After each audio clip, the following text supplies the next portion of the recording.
The format today will be the same as yesterday. So we'll begin with Robert Brandam's third Locke lecture. The title is Artificial Intelligence and Analytic Pragmatism.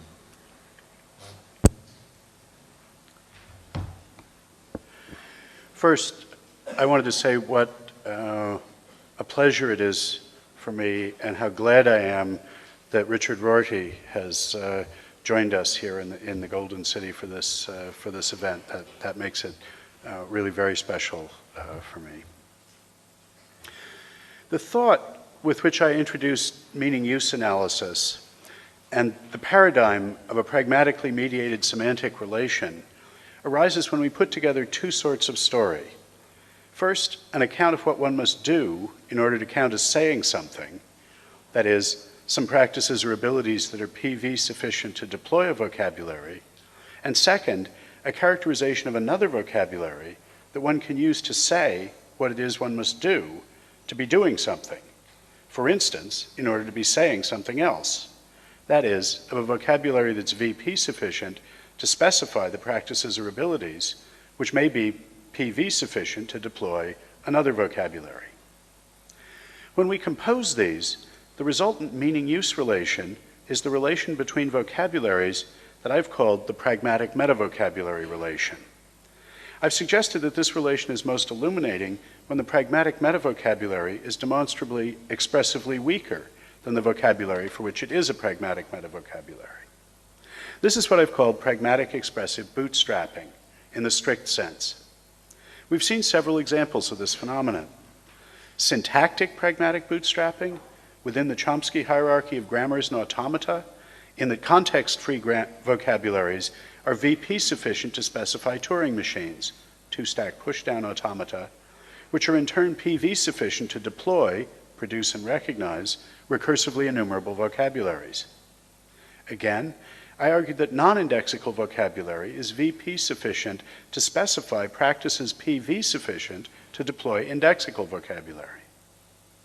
And I've mentioned, though not discussed, Hugh Price's pragmatic naturalism, which denies the semantic reducibility of normative to naturalistic vocabulary, and even the supervenience of the one on the other, but which seeks to lessen the sting of that denial by specifying in a naturalistic vocabulary what one must do in order to deploy various irreducibly non-naturalistic vocabularies, e.g. normative or intentional ones. I'll argue in later lectures that normative vocabulary is a sufficient pragmatic metavocabulary for modal vocabulary, a case where the expressive ranges are at least impressively different, even if not rankable strictly as expressively weaker and stronger. In this lecture, I want to discuss another philosophically significant contention of this kind, the claim, thesis, or program that's usually associated with the rubric artificial intelligence. Very crudely, AI is the claim that a computer could in principle do what's needed to deploy an autonomous vocabulary. That is, in this strong sense, to say something. It is accordingly a thesis about meaning-use relations in my sense. The classical Turing test for the sort of intelligence at issue is a talking test. Something passes it if by talking to it, one can't tell it from a human speaker. That is, from someone who does engage in autonomous discursive practices, someone who deploys an autonomous vocabulary. Intelligence, in this sense, just consists in deploying such a vocabulary. Classical AI functionalism is the claim that there is some computer program, such that anything that runs that program can pass the Turing test, that is, can deploy a vocabulary, in the same sense in which other language users do. And that's to say that a computer language in which such an algorithm can be expressed is in principle VP sufficient to specify abilities that are PV sufficient to deploy an autonomous vocabulary. So in my terms, classical AI functionalism claims that computer languages are in principle sufficient pragmatic metavocabularies for some autonomous vocabulary. I want to ask, for those of you who haven't read these lectures before, did you see that one coming? Did you realize that AI was a pragmatic metavocabulary claim? Now, I take it that computer languages are not themselves autonomous vocabularies, for such context-free languages lack essential kinds of vocabulary. In the end, we can't make sense of linguistic communities that speak only Fortran or C++, though I've heard some groups of engineers speaking among themselves who come pretty close. Insofar as that's right, the basic claim of AI functionalism is an expressive bootstrapping claim about computer languages as pragmatic metavocabularies for much more expressively powerful vocabularies, namely natural languages. Of course, AI has not traditionally been thought of as an expressive bootstrapping claim about a pragmatic metavocabulary.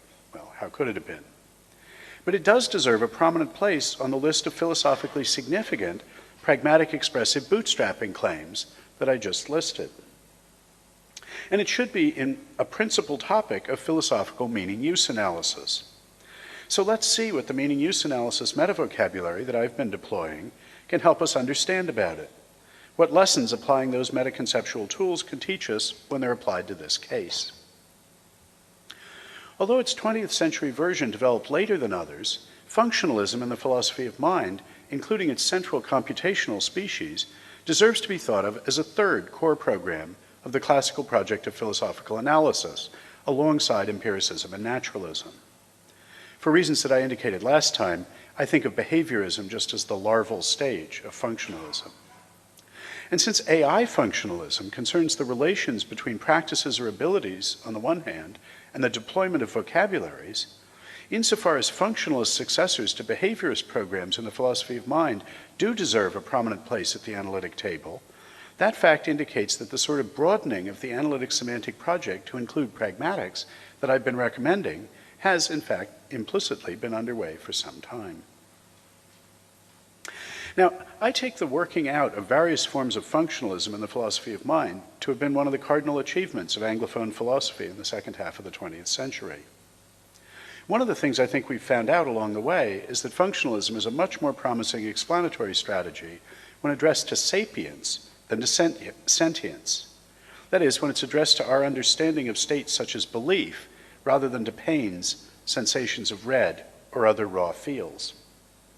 In broadest terms, the basic idea of functionalism is to assimilate bits of intentional vocabulary, such as the belief that P, to terms classifying something in terms of the role it plays in more complex systems. So the relations between belief, desire, intention, and action might be modeled on the relations between valve, fluid, pump, and filter.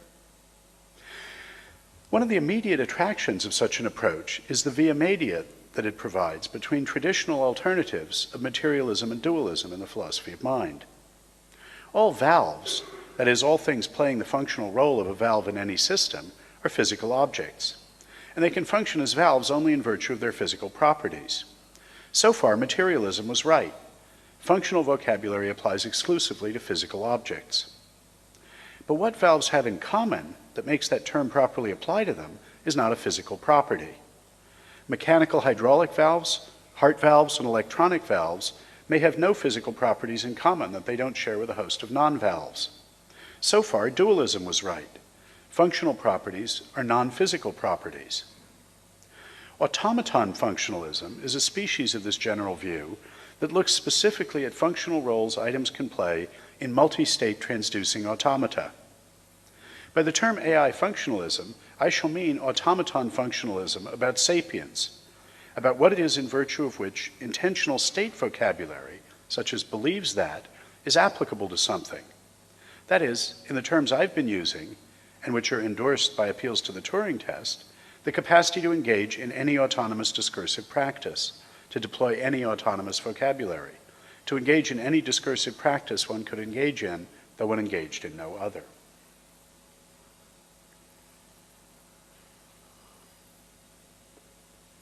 So understood, AI functionalism admits of different interpretations. Approaching it as asserting a particular kind of pragmatically mediated semantic relation between vocabularies, as making an expressive bootstrapping claim about a particular kind of pragmatic metavocabulary for some autonomous vocabulary, as meaning-use analysis suggests, leads to a characterization that's in important ways broader than traditional formulations, and I want to begin by saying something about that difference. I'll call what I take to be the received understanding of the central claims of AI, what John Searle calls the strong thesis of AI, classical symbolic AI, or sometimes just classy AI for short. Here's how I understand it. Its slogan is, "Mind is to brain as software is to hardware." It sees a crucial difference between modeling the mind on computer programs and all previously fashionable, rashly enthusiastic claims that some bit of impressively powerful new technology would also, inter alia, give us the key to unlock the secrets of the mind. Telephone switchboards, clockworks, and if we go back far enough, even potter's wheels, having been taken to play that role. For computing is manipulating symbols according to definite rules, the algorithms implicit in automaton state tables. And the claim is that thinking or reasoning, the fundamental sort of operation or activity that constitutes sapience, just is manipulating symbols according to definite rules. This computational theory of the mind is the basis of the standard argument for Ai functionalism. It's a view that long antedates the advent of computers, having been epitomized already, for instance, by Hobbes in his claim that reasoning is but reckoning. Now, the plausibility of understanding thinking as symbol manipulation at all depends on taking symbols to be more than just sign designs with a certain syntax. They have to be meaningful, semantically contentful signs, whose proper manipulation, that is, what it's correct to do with them, depends on the meanings they express or on what they represent. Traditionally, this fact meant there was a problem reconciling the computational view of the mind with naturalism. Physics doesn't find meanings or semantic properties in its catalog of the furniture of the world. There are not, or at any rate not evidently, physical properties. So how could any physical system be a computer, a symbol manipulator in the relevant sense, and so respond differentially to signs depending on the meanings they express? Looking back from the vantage point vouchsafed us by the development of actual computing machinery, and the realization that doing numerical calculation by algorithmic manipulation of numerals was only one instance of a more general symbol manipulating capacity, provides a possible answer. Already for Descartes, the thoroughgoing isomorphism he'd established between algebraic formulae and geometric figures suggested that manipulating the formulae according to the rules proper to them could not just express, but could constitute, or at least embody, an understanding of the figures. The isomorphism amounts to an encoding of semantic properties in syntactic ones. A physical system accordingly can be a computer. It can manipulate symbols in ways that accord with its meanings, because such an encoding ensures that, in Hoagland's slogan, if the automaton takes care of the syntax, the semantics will take care of itself. Usually, though, what you get when you manipulate symbols in ways that exploit isomorphisms to what they're symbols of is just a simulation. Computers can manipulate symbols so as to model traffic patterns, weather systems, and forest fires. No one is liable to confuse the symbol manipulating with the phenomenon that it simulates, the computation with the traffic, the weather, or the fire. But Ai functionalism claims that unlike those cases, manipulating symbols in ways that suitably respect, reflect, and exploit isomorphisms with what those symbols for that very reason count as expressing or representing is not just a simulation of thinking, but is thinking itself. That's what it is to deploy a vocabulary as a vocabulary, that is, as meaningful. The only reason for according thought this uniquely privileged position as the one phenomenon that cannot be symbolically simulated without thereby being actually instantiated is whatever reason there is to think that the symbolic computational theory of the mind is correct. And that's a very substantive, potentially controversial theory of sapience with a correspondingly large burden of proof.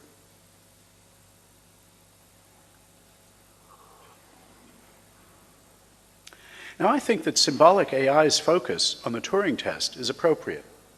There's just no point in insisting that something that's genuinely indistinguishable from other discursive practitioners in conversation, no matter how extended and wide-ranging in topic, should nonetheless not be counted as really talking, so thinking out loud, and deploying a meaningful vocabulary. But though the slide can seem unavoidable, it's actually a long way from acknowledging the criterial character of the Turing test for sapience to endorsing the computational theory of the mind, on which the classical symbolic AI thesis is predicated. the line of thought I've just rehearsed invites a focus on the issue of the symbolic character of thought that I think is ultimately misleading.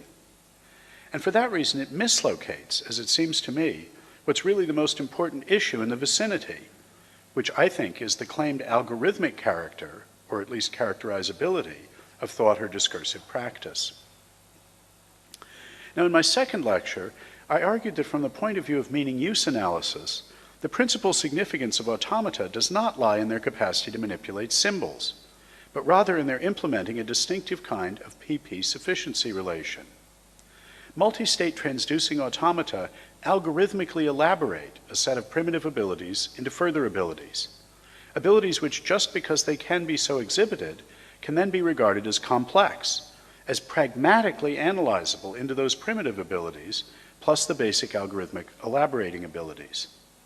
This characterization of automata suggests that AI should be understood broadly as a claim to the effect that such an analysis or decomposition is possible of some autonomous discursive practice, the practice or ability to deploy some vocabulary that can be deployed though one deploys no other. That is, it claims that some autonomous discursive practice can be exhibited as the algorithmic elaboration of a set of primitive abilities, which are accordingly PP sufficient for that autonomous discursive practice. Now, that claim by itself would not be interesting or controversial, for the null elaboration is also an algorithmic elaboration, albeit a degenerate one. So the condition would be trivially satisfied, just because there are autonomous discursive practices or abilities.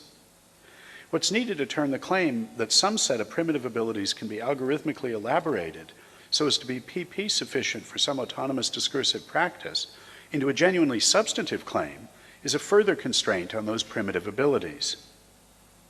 Given the reasons for being interested in AI functionalism in the first place, what we want is to stipulate that what are to be counted as primitive abilities with respect to such an algorithmic elaboration must not themselves, in some sense, already be discursive abilities. Here's the version that I propose. What I'll call the algorithmic pragmatic elaboration version of AI functionalism, or just pragmatic AI, is the claim that there is a set of practices or abilities that meets two conditions. First, it can be algorithmically elaborated into the ability to engage in an autonomous discursive practice. And second, every element in that set of primitive practices or abilities can intelligibly be understood to be engaged in, possessed, exercised, or exhibited by something that does not engage in any autonomous discursive practice. In the terminology of meaning-use analysis, the first of these is a kind of PP sufficiency claim, specifically an algorithmic elaboration PP sufficiency claim of the kind I talked about in my previous lecture. The second is the denial of a PP necessity claim. This approach to AI functionalism shifts the focus of attention away from the role of symbols in thought, away from the question of whether thinking just is the manipulation of symbols, and away from the issue of whether isomorphism is sufficient to establish genuine, original rather than merely derivative, semantic contentfulness. It's true that I'm here still thinking of what is at issue in sapience as a matter of deploying vocabularies, that is, using symbols, semantically significant signs, not in a derivative way, but in whatever way is fundamental in the sense of being exhibited by autonomous discursive practices or abilities and the vocabularies they deploy. But, and here's the important difference from classic symbolic AI, the connection to computers, or as I'd prefer to say, automata, is not established via the principle that computers are symbol manipulating engines and that according to the computational theory of the mind, thinking just consists in manipulating symbols, but rather via the PP sufficiency of the algorithmic elaboration sort that I discussed last time. And the structural question that AI functionalism asks is an issue that can arise for any ability, not just those that involve symbol use. That is, for any practice or ability P, we can ask whether that practice or ability can be algorithmically decomposed, that is, pragmatically analyzed, into a set of more primitive practices or abilities, such that first, they're PP sufficient for those practices, in the sense that the practices P can be algorithmically elaborated from them, that is, that all you need in principle to be able to engage in or exercise P is to be able to engage in those abilities plus the algorithmic elaborative abilities, when these are all integrated as specified by some algorithm. And second, that one could have the capacity to engage in or exercise each of those primitive practices or abilities without having the capacity to engage in or exercise the target abilities, P. If those two conditions are met, we may say that P is substantively algorithmically decomposable into those primitive practices or abilities. So, for instance, the capacity to do long division is substantively algorithmically decomposable into the primitive, with respect to this decomposition, capacities to do multiplication and subtraction. For one can learn to multiply, or again to subtract, without yet having learned how to divide. Perhaps the capacity to play the piano is like this, since one can learn how to finger each key individually and to adjust the intervals between doing so. By contrast, the capacities to respond differentially to red things and to wiggle my index finger probably are not substantively algorithmically decomposable into more basic capacities. Those are not things I do by doing something else. If I don't have those abilities, there's no way to put them together as the complex results of some structured sequence of other things, even with the flexibility of conditional branch schedule algorithms, hence of test operate, test exit feedback loops of perception, action, and further perception of the result of action. The abilities to ride a bicycle, to swim, or to hang glide might or might not be substantively practically algorithmically decomposable, and the empirical question of whether they are or not, and if so, how, is of considerable pedagogical significance, and I'll say a little bit more about that later. So the question of whether some practice or ability admits of a substantive practical algorithmic decomposition is a matter of what contingent, parochial, matter-of-factual PP sufficiencies and necessities actually are exhibited by the creatures producing the performances in question. That question is very general and abstract, but also empirical and important. It's a very general structural question about the ability in question. That issue as such, however, has nothing whatever to do with symbol manipulation. My suggestion is that we think of the core issue of AI functionalism as being of this form.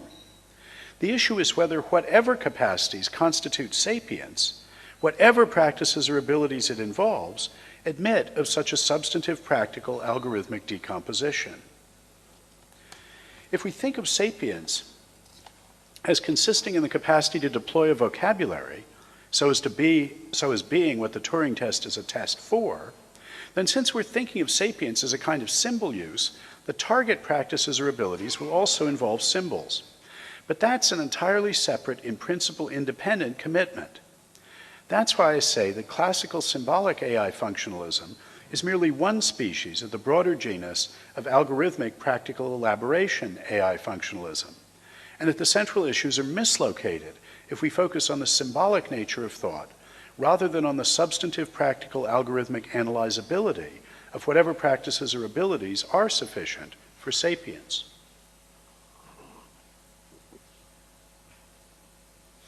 Because the two stand or fall together, arguments against the plausibility of the claims of classical symbolic AI functionalism standardly take the form of arguments against the computational theory of the sapient mind. These arguments include doubts about the possibility of explicitly codifying in programmable, hence explicitly statable rules, all the practical background skills necessary for thoughtful engagement with the world. They include challenges to the adequacy of the semantic epiphenomenalism inherent in treating syntactic isomorphism as sufficient for non-derivative contentfulness. And they include reminders of the sort epitomized by Searle's Chinese room thought experiment of how badly the essentially third-person point of view of this sort of functionalist successor to behaviorism fits with intuitions derived from our first-person experience of understanding, grasping meanings, deploying vocabularies, and having contentful thoughts. Reasons for skepticism about the sort of AI understood instead as claiming the substantive algorithmic decomposability of autonomous discursive practices or abilities into non-discursive ones must take an entirely different shape. For instance, Bert Dreyfus objects to classical symbolic AI on the grounds that it requires that all the implicit practical skills necessary for understanding our ordinary life world have to be made explicit in the form of rules, codified in programs. He diagnoses classy AI as built around the traditional Platonist or intellectualist commitment to finding some bit of explicit knowing or believing that behind every bit of implicit practical knowing how. And like Dewey, he's skeptical about that framing commitment. By contrast, the corresponding argument against the substantive practical algorithmic decomposability version of AI would have to offer reasons for pessimism about the possibility of algorithmically resolving essentially discursive knowing or believing that without remainder into non-discursive forms of knowing how. Whatever problems there may be with this kind of AI, they do not stem from some hidden intellectualism, but on the contrary, concern rather the particular variety of pragmatism that it articulates, algorithmic pragmatism about the discursive. For what makes the substantive algorithmic practical elaboration model of AI interesting is the relatively precise shape that it gives to the pragmatist program of explaining knowing that in terms of knowing how, specifying in a non-intentional, non-semantic vocabulary what it is one must do in order to count as deploying some vocabulary to say something, hence as making intentional and semantic vocabulary applicable to the performances one produces, a kind of pragmatic expressive bootstrapping. So I really want to emphasize the significance of this move. Classic symbolic AI is an intellectualist program to understand knowing how to do something in terms of knowing that something is true. But the kind of pragmatic AI I'm talking about is a pragmatist thesis. It's a thesis about understanding, knowing, or believing that in terms of knowing how. So the arguments against these two, or for and against these different theses, are going to be completely different. Well, what arguments are there against this pragmatic version of AI? The form of the claim tells us that to argue against the practical algorithmic elaboration version of AI, we have to find some aspect exhibited by all autonomous discursive practices that's not algorithmically decomposable into non-discursive practices or abilities.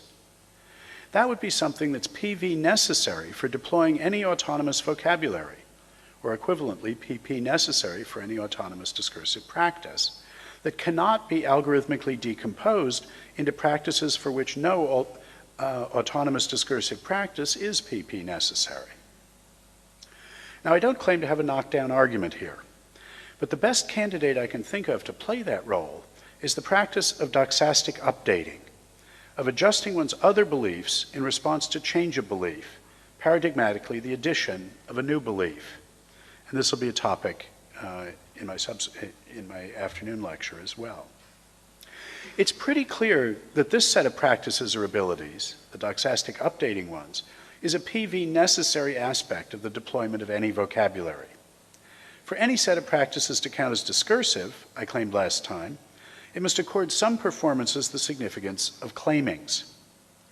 It's a necessary feature of that significance that what's expressed by those performances stands to other contents in broadly inferential relations of being a reason for or against.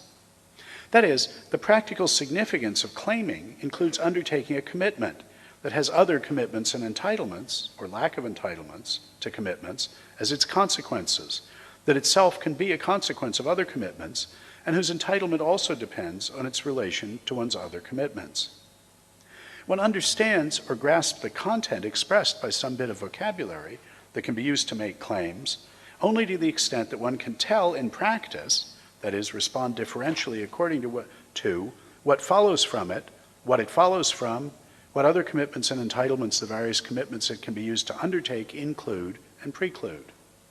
And that's to say that one understands what a bit of vocabulary means only insofar as one knows what difference undertaking a commitment to its use would make to what else one using it is committed or entitled to. That is, insofar as one knows how to update a set of commitments and entitlements in the light of adding one that would be expressed using that vocabulary.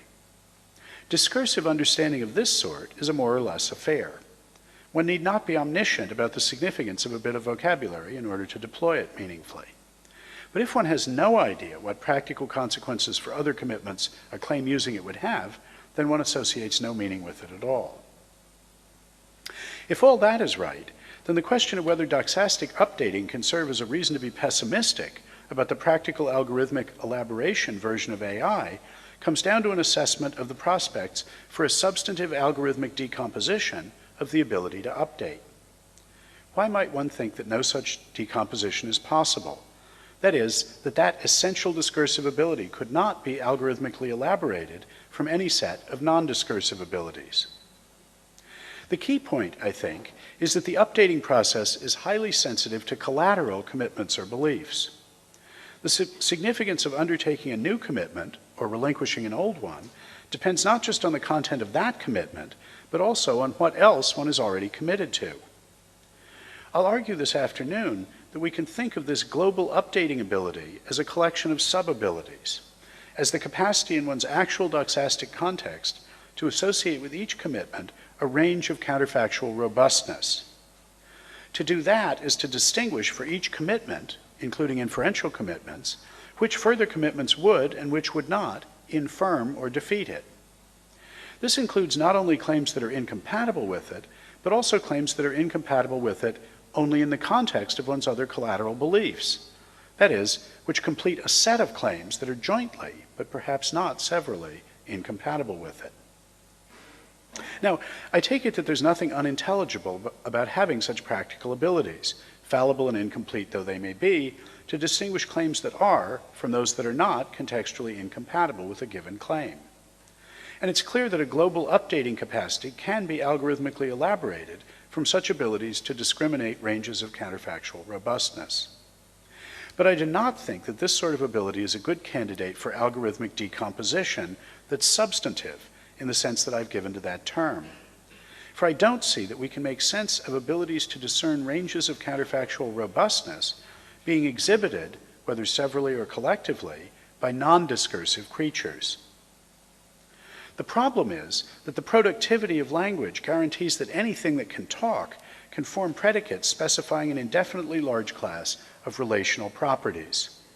As a consequence, any new information about any object carries with it new information of a sort about every other object. For any change in any property of one changes some relational properties of all the rest.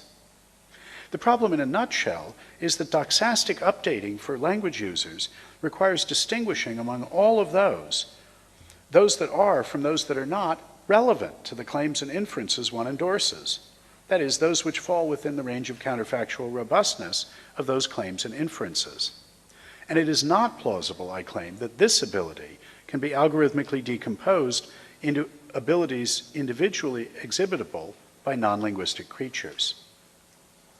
Why not?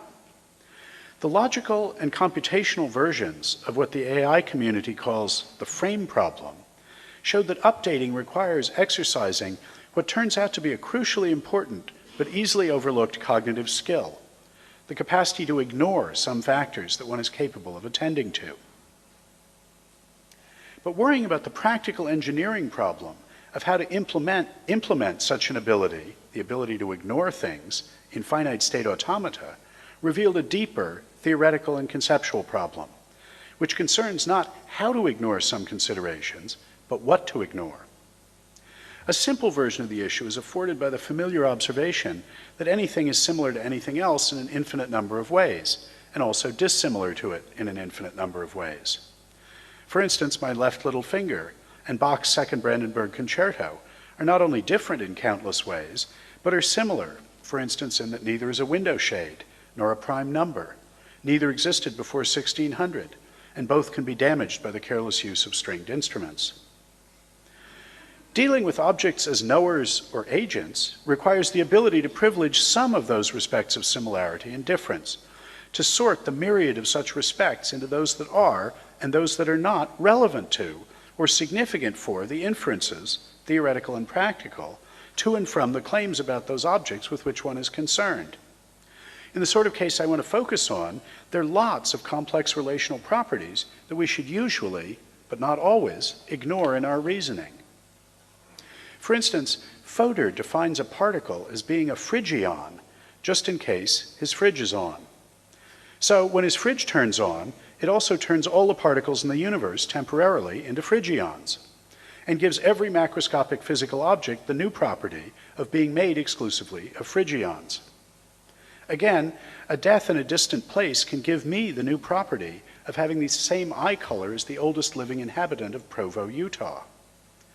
Though usually I ought to ignore these properties and facts, one of the lessons of the narrower engineering versions of the frame problem is that updating becomes computationally infeasible if I can't do that, and I'm accordingly obliged to check for every one of my beliefs and the inferences that support them to see whether they're infirmed by those facts, to be sure that my conclusion that the solid floor will still bear my weight is not affected by it suddenly consisting of phrygions, and that my inferential expectation that I'll see better if I put my glasses on is still a good one, even though my eyes have the new Provo property.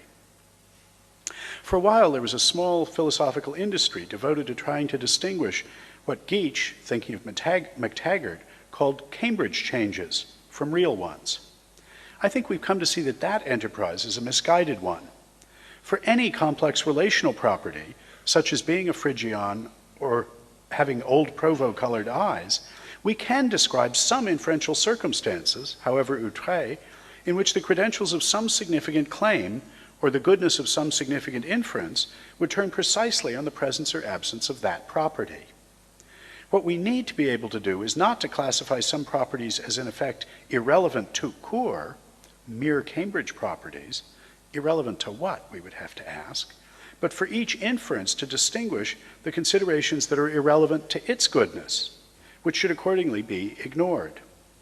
This ability is necessary to deal with what Fodor calls the epistemological isotropy, the fact that any belief is potentially evidentially relevant to any other, given a suitable context of collateral beliefs. Well, I'm claiming that one can't talk unless one can ignore a vast variety of considerations one is capable of attending to, in particular those that involve complex relational properties that lie within the range of counterfactual robustness of various inferences. And I'm claiming that only something that can talk can do that, since one cannot ignore what one cannot attend to. That's a PP necessity claim. And for many complex relational properties, only those with access to the combinatorial productive resources of a language can pick them out and respond differentially to them. No non-linguistic creature can be concerned with phrygions or old Provo eye colors.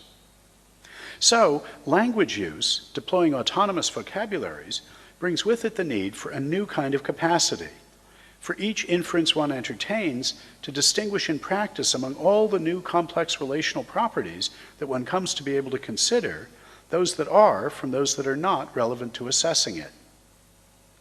And since non-linguistic creatures have no semantic, cognitive, or practical access at all to most of the complex relational properties they would have to distinguish to assess the goodness of many material inferences, there's no reason at all to expect that that sophisticated ability to distinguish ranges of counterfactual robustness involving them could be algorithmically elaborated from the sort of abilities that those non-discursive creatures do have.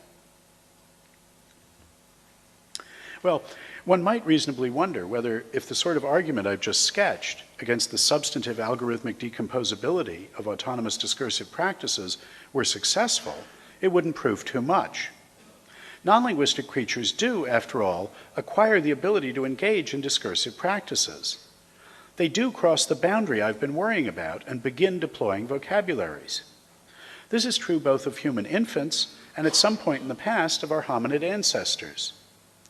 The ontogenetic and phylogenetic acquisition of discursive capacities did not and does not happen by magic.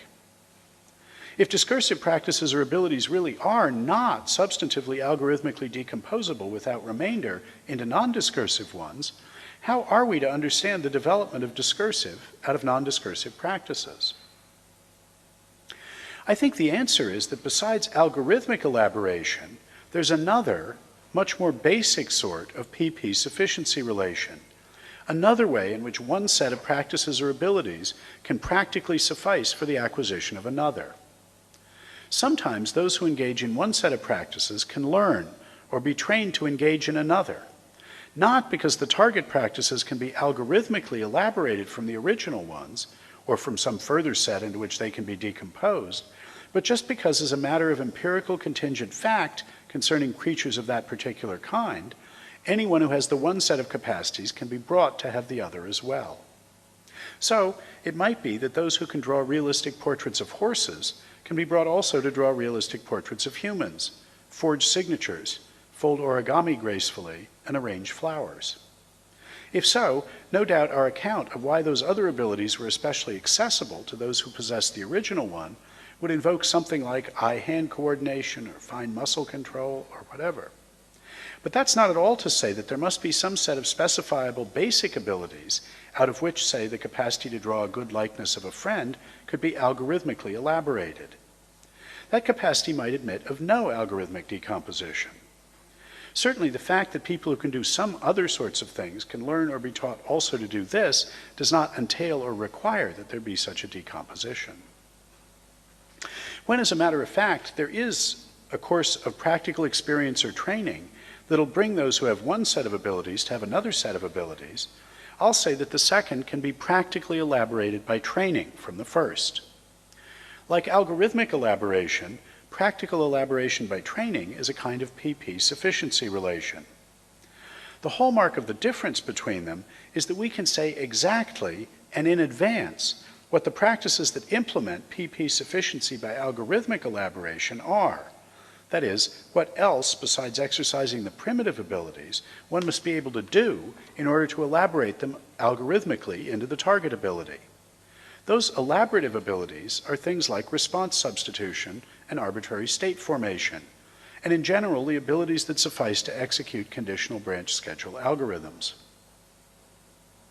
These algorithmic elaborative abilities are all that's needed, for instance, to turn the capacity to multiply and subtract into the capacity to do decimal division. And we know how to build machines that have these elaborative abilities. By contrast, in the case of practical elaboration by training, we have no idea how to specify in advance the abilities that implement the sufficiency, say, of rote repetition for memorizing the alphabet, or practice for catching a thrown ball, or drawing a recognizable face. And where we can say something about the abilities that implement PP sufficiency relations of the practical elaboration by training sort, we find both that they vary wildly from case to case and depend heavily on parochial biological, biographical, psychological, sociological, and historical contingencies. Finally, where the question of whether one set of well-defined practices or abilities can be elaborated algorithmically into another is one that can in principle be settled a priori from one's armchair, the question of whether it's practically PP sufficient for some particular creature or kind of creature in a particular context by some specified training regimen is one that can only be settled empirically. I think that an appreciation of the centrality of this sort of PP sufficiency relation, which obtains when, as a matter of fact, creatures of a certain sort who can engage in a practice or exhibit an ability can be brought or can learn to engage in or to exhibit another, is one of the master ideas animating the thought of the later Wittgenstein. Again and again, he emphasizes the extent to which our discursive practices are made possible by the fact that, as a matter of contingent fact, those who have one set of abilities or can engage in one set of practices can be brought, perhaps by training, to exhibit or engage in another. We can be trained to count, associate signs with written shapes, and respond to signposts, and to exercise those abilities in new cases by going on in the same way as others who share our training and wiring would. Wittgenstein is, of course, concerned to show to what extent and in how many ways our discursive practices or abilities depend on things that we could not be taught to do by being told, if we could not be trained to do them by being shown. But I think he also sees practical elaboration by training as the principal motor of our discursive practices or abilities, as what gives them their theoretically motley but practically tractable shapes. As I read him, Wittgenstein thinks that the most fundamental discursive phenomenon is this way in which the abilities required to deploy one vocabulary can contingently be practically extended, elaborated, or developed so as to constitute the ability to deploy some further vocabulary. We can think in this connection of the examples I mentioned in my first lecture, of the sort of thought experiments he invites us to conduct concerning this sort of process of pragmatic projection of one practice onto another. The fact that people who could already use proper names for people could catch on to the practice of using them also for rivers, and that people who could already talk about having gold in their teeth could catch on to talking about having pains in their teeth. The way in which prior abilities are recruited by training in the service of developing new ones is in general unsystematic, not codifiable in rules or algorithms, and not predictable or explicable from first principles. Wittgenstein sees this sort of non-algorithmic, practical elaboration as ubiquitous and pervasive. It results in a permanent process of practical discursive mutation that is on the one hand mediated by the productivity of language, and on the other hand limits its diachronic systematicity. So the answer to the question with which I began this section is that we do not need to assume that discursive practice is substantively algorithmically decomposable into non-discursive practices or abilities on pain of entering into those practices and acquiring those abilities by us as a species and as individuals unintelligible. For there's another sort of PP sufficiency relation besides algorithmic elaboration, practical elaboration by training. We need to acknowledge that sort of PP sufficiency in any case in order to account for the provenance of the abilities treated as primitive for the purposes of algorithmic elaboration. And Wittgenstein urges us to see this sort of elaboration not only as crucial for the advent of discursive practices or abilities, but also as pervasive within up and running discursive practices, alongside algorithmic elaboration. I said at the outset of my story that one of the aims of the sort of analytical pragmatism for which I'm seeking to sketch a theoretical basis is to show how Wittgenstein's pragmatist insights need not be taken to underwrite a theoretical quietism, antithetical to the project of traditional philosophical analysis, but how those insights could instead be taken on board and pressed into the service of a further pragmatic development and elaboration of that project. Acknowledging the pervasiveness and centrality of non-algorithmic practical elaboration by training need not be the death of theoretical analysis of discursive practice and its relation to the semantic contents expressed by the vocabularies deployed in that practice. For the Wittgensteinian pragmatist, appeal to algorithmically non-decomposable, contingent, parochial abilities is compatible with investigating PP sufficiency and PP necessity dependency relations between such abilities and practices, as well as the PV and VP sufficiency relations they stand into vocabularies. I want to close this lecture by outlining one analytic issue that I think is raised directly by considerations of what I'll call pedagogic practical elaboration and decomposition of practices. I pointed out that one set of abilities can be elaborated into another by a process of training rather than algorithmically, and that the practices or abilities that implement algorithmic elaboration are neither necessary nor sufficient for this sort of practical elaboration. But besides this negative characterization, what can we say positively about what training is? Most generally, I think of training as a course of experience, in Hegel's and Dewey's sense, that is, Erfahrung rather than Erlebnis, of a feedback loop of perception, responsive performance, and perception of the results of that performance. When we think about the practices or abilities that implement elaboration by training, we can think about them both on the side of the trainer and on the side of the trainee. A course of training can implement a pedagogic elaboration of one set of abilities into another. We can think of it very abstractly as having as its basic unit a stimulus, perhaps provided by the trainer, a response on the part of the trainee, a response by the trainer to that response, and a response to that response by the trainee that involves altering his dispositions to respond to future stimuli. A constellation of such units constitutes a course of training. I'm suggesting that what in the course of training is most analogous to algorithmic elaboration of abilities is pedagogic elaboration in the form of a training regimen. In rare but important cases in early education, we've completely solved the problem of how to pedagogically elaborate one set of abilities into another.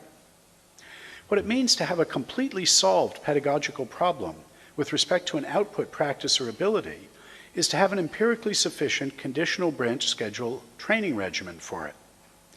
This is something that, as a matter of contingent fact, can take any novice who's mastered the relevant range of practical primitive abilities, and by an algorithmically specifiable test operate, test exit, TOTE cycle, of responses to her responses, in fact, though without any guarantee of principle, get her to catch on to the target ability. Training pupils who can already count to add is an essentially solved pedagogical problem in this sense.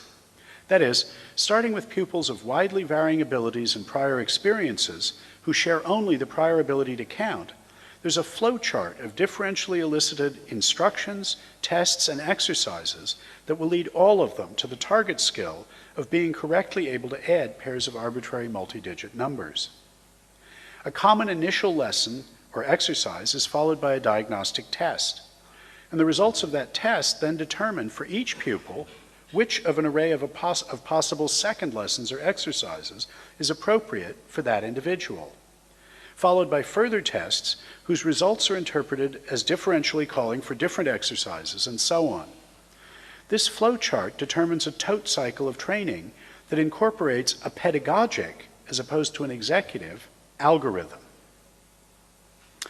I'm told by those who know about such things that teaching multiplication to pupils who can add and subtract is also, in this sense, a completely solved pedagogical problem, but that in spite of massive investigative efforts to date, subtraction remains an essentially unsolved pedagogic problem, and division, in the form of mastery of fractions, a tantalizing, so far intractable pedagogical mystery.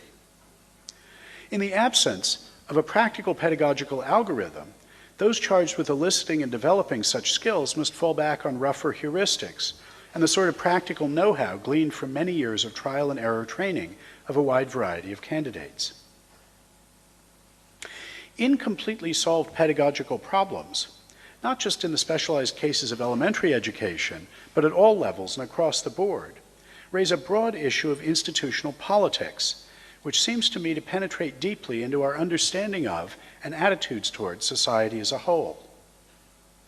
Augustine marveled at, and indeed rode 3 days on a mule to test, the rumored ability of a monk to gather the sense of a text without pronouncing aloud the words on the page and then listening to what he said. One of Samuel Pepys' distinctive qualifications for his position as Secretary of the Admiralty was his mastery of the arithmetic required for double-entry bookkeeping. Today, we take it for granted that we can train almost everyone to read silently and to add up long columns of figures. But for abilities for which the pedagogic problem has not yet been completely solved, where we do not yet have an algorithmic decomposition of the practical training process, candidates who exhibit all the relevant primitive abilities are de facto sorted by the training regimens we do have, not only by the number of iterations of the test operate test loop that it takes for them to acquire the target ability, but also by whether they can be brought to that point at all. Matter-of-factual PP necessity relations among practices or abilities require that the outputs of some training regimens serve as the inputs to others, that some of the abilities treated as primitive, hence as practically a priori, by the one, are achievable only as the target abilities, the practical a posteriori, of others. It follows that the effects of failing to acquire one ability, falling into the missing, incompletely mapped portion of an ideally complete pedagogical solution of which some actual training regimen is a mere fragment, will be strongly cumulative within a sequence of courses of learning and training. The broadly political issue I want to point to concerns how, in the context of these very general considerations, we should think about one element of just treatment of individuals by institutions. We might, as a demand of justice, or simply as a counsel of social engineering, want some kinds of rewards to be proportioned to the productive achievements, according to some definition of the latter. Among the crucial necessary conditions of any such achievement is the possession of certain skills or abilities. It seems to me that there are two basic attitudes defining a spectrum between them, that one might have towards any target ability for which we do not have a pedagogical algorithm codifying a complete solution to the training problem. One attitude is that it's just a brute empirical fact that people not only have different abilities, but are in important respects more or less able. With respect to any sort of target ability, some are more trainable, better learners than others. What's being assessed here is the practical elaborative abilities that implement the PP sufficiency of some set of primitive abilities for the target ability in the context of a course of experience yielded by a training regimen. The training regimen not only inculcates or elicits the skill that is its target, but along the way sorts the candidates into those who can and those who cannot learn or be trained in it, as well as into those who learn it faster or more easily, as measured by how long or by how many steps it takes to get them through the pedagogical flowchart to the exit of that practical labyrinth. On this view, it's compatible with just dealing, and perhaps even constitutive of a dimension of justice, for an institution to factor this sort of second-order ability into its reward structure. The view that forms the opposite pole of the dimension I'm pointing to focuses on the relativity of the hierarchical sorting of the candidates into the more or less trainable to the training regimens that happen to be available. Different regimens might produce quite different rankings. If that's so, and the fact that we've actually implemented one set of training procedures rather than another is quite contingent, conditioned by adventitious, in principle parochial features of the actual history of the training institution, then the inferences from the actual outcomes of training, either to the attribution of some kind of general second-order ability, or to the justice of rewarding the particular sort of second-order ability that really is evidenced thereby, just being more trainable or more easily trainable by the methods we happen to have in place, is undercut. Our failure to provide a more comprehensive set of training alternatives, to have filled in the pedagogic flowchart more fully, ultimately our failure to have completely solved the relevant training problem, should be held responsible for the training outcome, rather than supposing that suboptimal outcomes reveal evaluatively significant deficiencies on the part of the trainee. At the limit, this attitude consists in a cognitive commitment to the effect that there is in principle a complete pedagogic algorithmic solution for every target skill or ability, to the possession of which it's just to apportion rewards, and as a practical commitment to find and implement those solutions. This is an extreme, indeed utopian, pedagogical egalitarianism. Taken to the limit, the pedagogic egalitarian view may seem to rest on a literally unbelievable premise, that whatever some human being can learn or be trained to do, any human can learn or be trained to do. And the evaluative component implicit in the cognitive commitment, as I stated it, may seem no more plausible, that there's something wrong with rewarding any ability to which that claim is not, for which that claim is not true. A more defensible version of pedagogic egalitarianism results if the latter commitment is softened, so as to claim merely that special arguments must be given in each case for the valorization of differences in ability for which we have found no complete pedagogic solution. The first element of the cognitive component can correspondingly be interpreted in terms of the practical commitment, so as to claim that we have no right to assume for any given skill or ability for which we have as yet no complete pedagogic solution, that that's because there is, in principle, no such solution. The empirical hierarchical attitude is conservative in treating extant institutionalized training regimens as given and fixed. And the utopian pedagogical egalitarian attitude is progressive in its commitment to transform them. As political attitudes, they articulate one understanding of the nature-nurture aspect of traditional right-left alignments. Between them lies a whole array of more nuanced principles for assigning reciprocal coordinate responsibility to the training or trainers on the one hand and trainees on the other. We need not simply choose between the strategies of holding actual training regimens fixed and hierarchically sorting humans with respect to them on the one hand, and holding the actual practical elaborative abilities of humans fixed and sorting training regimens with respect to them on the other. But my purpose in gesturing at this issue of pedagogical politics here has not been to recommend one way or another of approaching it. Assessing the plausibility of the broadened practical version of the thesis of artificial intelligence led to the notion of practical PP sufficiency by training. My aim in this final section has been to lay alongside the postulate of universal practical executive algorithmic decomposability of discursive abilities, which is characteristic of Ai functionalism, the postulate of universal practical pedagogic algorithmic decomposability of discursive abilities characteristic of utopian pedagogic egalitarianism, and so to point to an issue of considerable philosophic, cultural, and even political significance that it raises. As a result, the argument of the lecture as a whole has described a narrative arc that takes us from Turing through Wittgenstein to Dewey.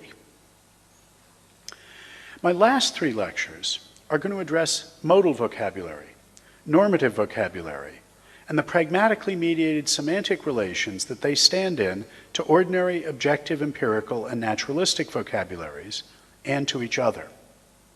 I'll argue that both the deontic vocabulary of conceptual norms and the alethic vocabulary of laws and possibilities can be elaborated from and are explicative of features necessarily exhibited by any autonomous discursive practice.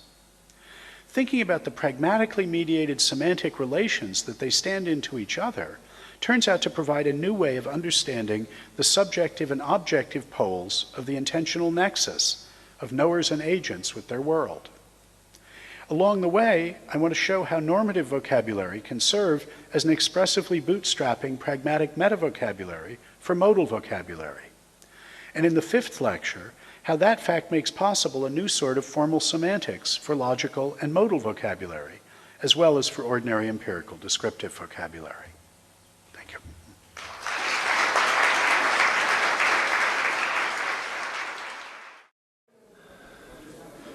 We'll turn now to Professor Pirmin Stekle-Weithofer of Leipzig University's comments on the third lecture.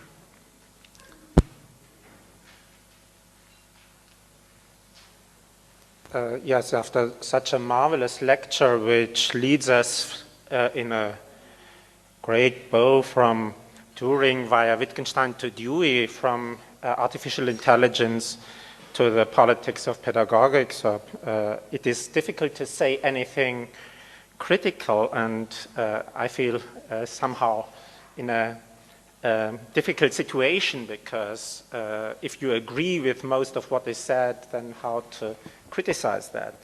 I try to do my best, so if I fail, Bob certainly will tell me. At the latest, since the time of Tom Hobbes and René Descartes, not only philosophy is haunted by an ideological image of man. This image is at the same time materialist and intellectualist. In this image, human beings appear as a kind of crossings between animals like primates and computing automata.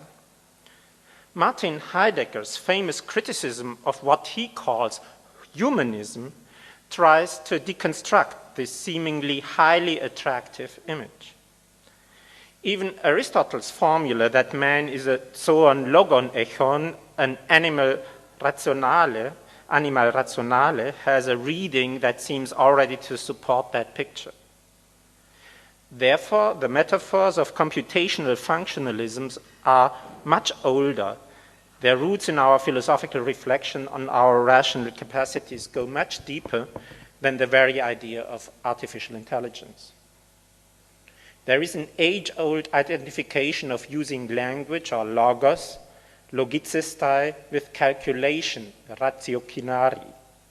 Therefore, defenders of modern functionalism in an artificial intelligence approach to human sapiens, as Bob calls it, can always claim that their accounts fits to the traditional images and pictures, models and analogies, which already are deeply rooted in our normal language when we reflect on acts or on a general competence of thinking. This remark sets the stage for my reflections on Bob's comparison of artificial intelligence and analytic pragmatism. The most general problem is what it means to be happy with any account given for the rational faculties that make us human. What does it mean to say that we want to understand the difference between man and animal? In a practical sense, we know this difference all too well. Hence, the first question should be what kind of game we play when we try to forget what we already know, just in order to be reminded by a theoretical account of what being human consists in. Heidegger had also asked a similar question in his reactions on Edmund Husserl's philosophical methods of epoché. This method tried to make things more explicit by bracketing in a first step all usual knowledge or self-understanding and ways of talking about ourselves, and tried to start afresh with a kind of rigorous philosophy as a phenomenologically and logically controlled description of what we already can do. Since the usual notion of implicit knowledge presupposes that we can make it fully explicit, it is often helpful to replace it by another concept. Karl Bühler introduced a neologism when he talked about impractical knowledge, from a Greek, in the practice. It stands for something that we already know how to do. Such competence is usually shown by a habitus or in a practice where the whole of such a practice altogether determine the form of human life. I also could use the terms title words or labels. In German, we use a term like Reflexionsterminus for referring to our most general way in which we usually make general aspects of our life or practices explicit, namely just by labeling them, using names, together with a kind of vague appeal to joint experience. Labels like competence or faculty or even the word experience are of this form. So if we want to make things explicit, we know, and we just use labels, it's no problem at all. We just invent these labels. Words like these refer to whole domains of knowing how to do things. The question is what we expect from a finer analysis of such faculties. What does it mean if we are not satisfied with labels or title words or title sentences, if you wish, and the appeal to impractical knowledge, now that word of Karl Bühler? That is, what do we ask for when we ask for an explicit account for how we know how to do things? This leads me to my first question, referring to section 1. What could be an account of what one must do in order to count as saying something? That is, for what purpose do we need such an account, and what are possible satisfaction conditions? Bob says, such an account should make implicit forms of action explicit. Hence, we need, as he says, a characterization of another vocabulary that one can use to say what it is one must do in order to be saying something else.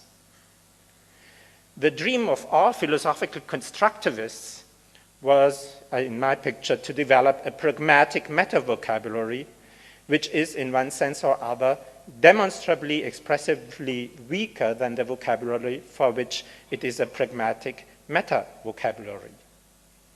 The program is to develop, on the meta level of reflective reconstructions, a language that is somehow less complicated than the language we want to give an account of.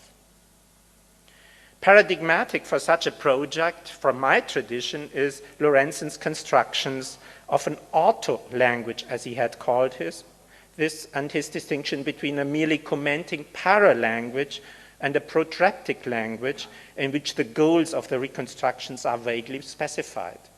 Well, in fact, what we hear now, what Bob himself said, was para-language describing the project, and the auto-language should be then more or less what is described here.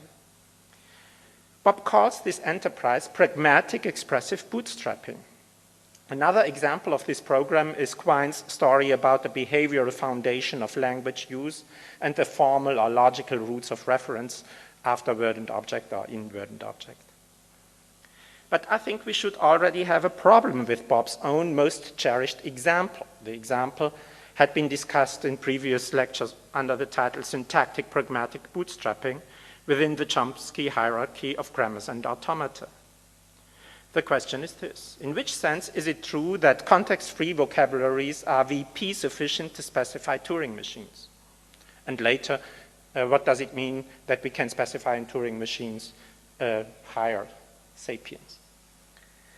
I think things get most often more perspicuous if we replace Turing machines by recursive functions, at least from my tradition from a mathematical point of view. I think it's helpful.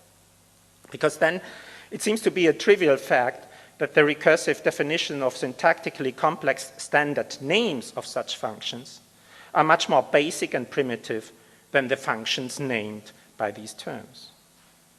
But the use of these terms for recursive functions is not totally defined by the syntactic definitions of the terms. I think this is trivial. Hence, the bootstrapping of making primitive recursive functions explicit has to appeal to our knowledge of how to use these terms. We tend to forget this, perhaps because we can realize some of these functions or some of the Turing machines by real automata. The singular steps used in recursive calculations, and even more so in Turing machines, follow extremely primitive schemes of calculative behavior. But this is not true for any meta-level judgment about the function itself, or about if an automaton is still operating or already is dead, as we sometimes say, for example, because it runs in an endless loop. In a sense, we already must use classical truth-value arithmetic when we want to talk about the functions represented by Turing machines or recursive function terms. In fact, classical mathematics and classical arithmetics is a kind of meta-language for all possible operative functions. But it has a form, or the knowledge of arithmetic has another form than just calculation. This is getting blurred by the idea that we can define arithmetics in pair arithmetics, namely as an axiomatic system where we only have to calculate in order to produce some of the sentences. But I think this is just a way of not seeing the things in the right light, because axiomatic systems, including set-theoretic axiomatic systems, must be controlled and talked about in non-axiomatic ways of doing mathematics. For example, in standard arithmetics or in naive set theory. And these theories, or these ways of talking in mathematics, cannot be reduced to calculations. So it seems to be fairly unclear what it means to say that context-free vocabularies are VP sufficient to specify Turing machines or two-stack Pashtan automata. For the word specify refers only to the description of the operations or search procedures. It does not refer to any knowledge about the functions represented by these operations. By the way, a mathematical function as such is not defined by the operation or the value of the operation, because we have many, many different representations of the same functions. And it doesn't have to be an operative one, even if I have an operative representation. So the equivalence class of the same function of the cause of value, there we use other languages. The second part of Brandam's claim is, in a sense, more harmless. It says that Turing machines are in turn PV sufficient to deploy, produce, and recognize recursively enumerable vocabularies. But the hidden problem is, again, here, the halting problem. This is the problem of knowing something about the difference between merely partial recursive functions and totally defined recursive functions. The knowledge about this distinction is crucial, for it defines the distinction between a machine who has bugs and a machine without bugs, in a certain sense. Of course, I'm talking very abstractly about this. A machine with bugs will stop running at some place. I do not know where. And I do not know it because the calculation might take too long, or it might be a case that the value is not defined at all. When we now turn to the program of artificial intelligence, I think I disagree at least with the words Bob uses. He says artificial intelligence is to be real intelligence created by artifice. But artificial diamonds are not real diamonds created by artifice, they are fake diamonds. In my understanding, the phrase artificial intelligence is perhaps unwittingly just perfect. It is true, real diamonds created in a laboratory are synthetic diamonds. But synthetic intelligence is indeed only so-called intelligence. The point of this seemingly verbal disagreement is this. I use the expression artificial intelligence for the research in this field which is really done and really achieved. That is, I use it as customary for research in the field of intelligent systems, as it's sometimes called in computer science, which is an important theoretical and practical branch of computer science or informatics. Brandom uses the expression artificial intelligence for the enterprise of showing that real sapiens can be reconstructed as if it were synthetic sapiens. I would prefer an enterprise like this utopian artificial intelligence in contradistinction to real artificial intelligence, for reasons which may become clearer in the second half. My question now is this. To what extent are artificial intelligent accounts of human sapiens and sentience possibly just analogical models which still have to be interpreted in an appropriate way, as analogies and metaphors always have to be? That is, under which aspects are the analogies enlightening, under which reading misleading? They can, of course, be true improvements in comparison to some outdated Weltanschauung or ideological image of man. But they can also be misleading. It can happen that with using these models and pictures, we fight an anachronistic battle. For example, if the theories of the opponents are outdated. One example could be that believing in an immortal individual soul is no real option anymore in any serious philosophy of our times. In other words, we need some judgments of relevance which tells us if a question has to be treated as still open and living in philosophy or in the sciences, or if it's a dead one, or if you fight on a front which should not be our topic anymore. The task could be merely be educational with respect to uninformed people, perhaps in a debate with the proverbial southern states and countries like in the US, Europe, or Germany, where one says that people still have outdated ideas. In other words, any academic discipline or science should refrain from fighting that enemy. We certainly need a via media between Christian and Cartesian dualism and materialism, as Bob says.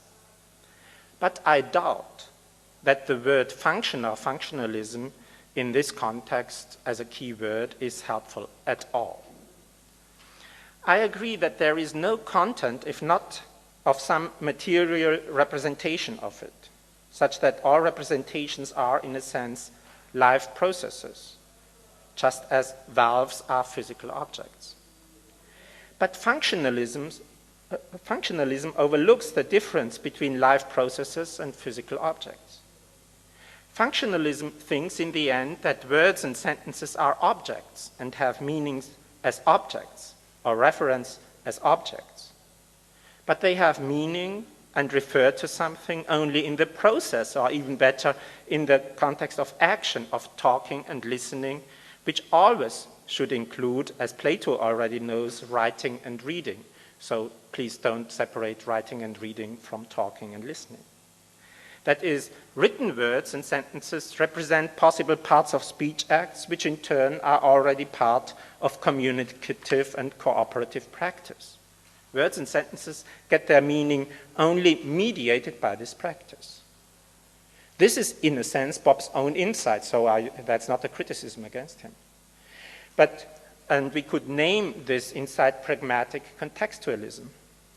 But we can go astray here if we do not react or stay sensitive and critical to a claim like functional vocabulary applies exclusively to physical objects.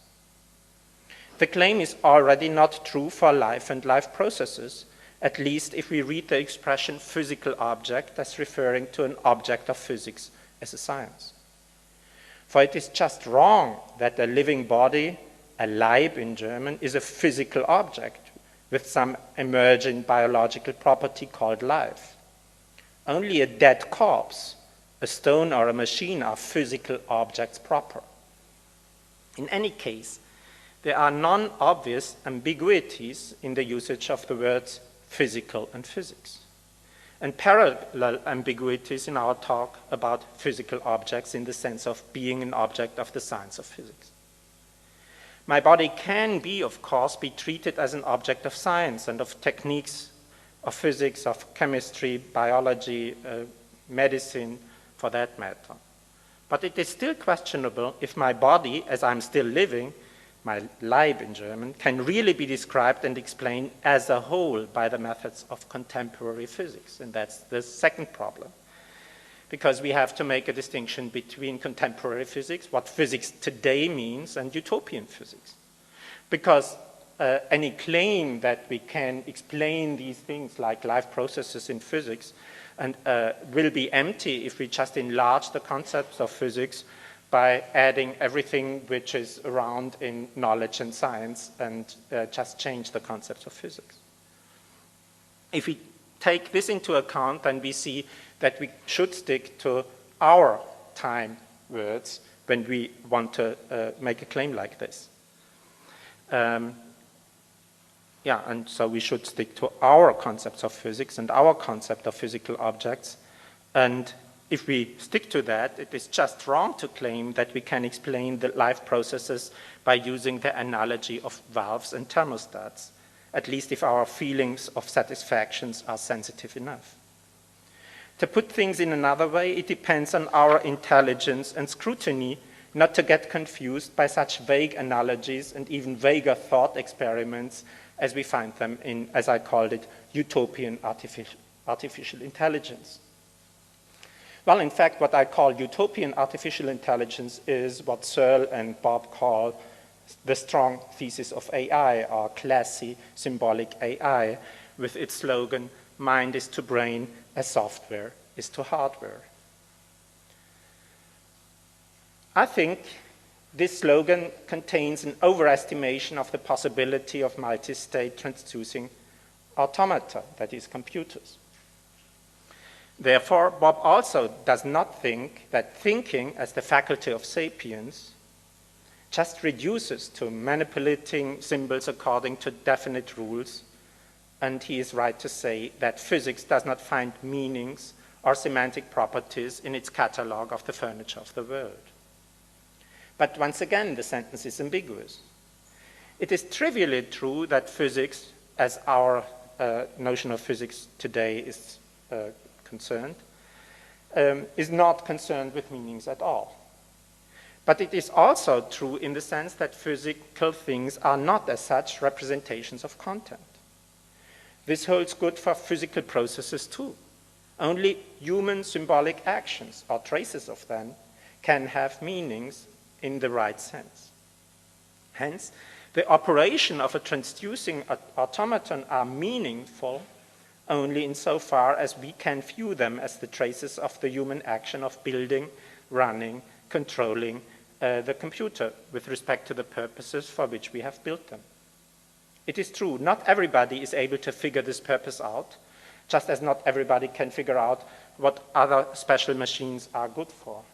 Therefore, not everybody can evaluate if something is a correct running machine or a defect machine or a random generator, or if it's even a man behind the screen.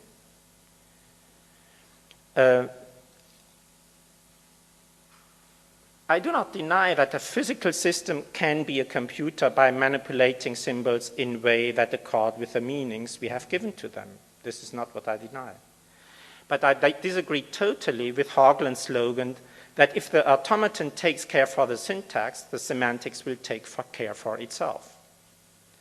We have to take care for the syntax and its non-trivial relations to semantics. We have to do that in mathematics as well as in computing science. And we do not do this merely computationally in a narrow sense.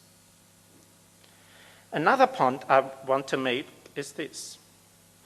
I do not think, as Brandom does, that classy AI focus on the Turing test is appropriate. This was a citation. I do not think that this is right. On the contrary, I think that any appeal to the Turing test is conceptual blunder. In fact, I claim that we should not take the Turing test seriously at all. The Turing test asked us to judge from mere observation and evaluation of the verbal behavior in a game of questions and answers if our opponent is a machine or a human being. Of course, we should assume that the machine has some perception devices as inputs and even can do some things as outputs. So in a certain sense, we are not testing only a computer, but a robot, I would say. So some of what Bob says was, please do not only look at computers, look at robots. And I totally agree with that, because we have very good robots around also. But nevertheless, the question of the Turing test is totally analogous to the following task. The test person is presented with a finite sequence of numbers, and she is asked to guessing the recursive function that has produced the sequence. It is trivially clear that this task results in a sure loss of the test person. For in order to know if a recursive function produces the sequence and which function it is, the finite sequence does not suffice. What I have to know is the function itself, that is, a representation of it as a whole by a term for a recursive function or by a description of the program of the machine. In other words, it is trivially true that we cannot reconstruct the program of a Turing machine by mere observation of some of its outputs, or rather of some observed pairs of input and output. In order to know that we deal with a machine and in order to know its program, it's almost the same thing to know the program. If I know the program, I know that it is a machine. If I do not know the program, I do not know if there is, by chance, a human being behind the screen that answers my questions, just like the dwarf in the famous chess machine in the 18th century. Hence, in order to know for sure that I deal with an automaton, I obviously have to know not only something about the observed behavior of my opponent, but I have to know something totally different. Namely, I repeat it, I have to know the function or program itself. And my claim, of course, is there is no program if I talk to humans. Hence, the whole setting of the usual Turing tests is already flawed. It is flawed because there is no possibility to win it at all. Or rather, there are no appropriate non-subjective winning conditions defined. The question I'm allowed to ask my opponent, the supposed machines, are not described precisely enough, not to mention how I am to evaluate the answers. May I ask, for example, how my opponent chooses to calculate the results? For example, if the input is converted into coding numbers and then, worked about by a recursive function. If I may ask such a question, it is not clear if the machine is allowed to lie. It is obviously difficult to find out if the machine lies.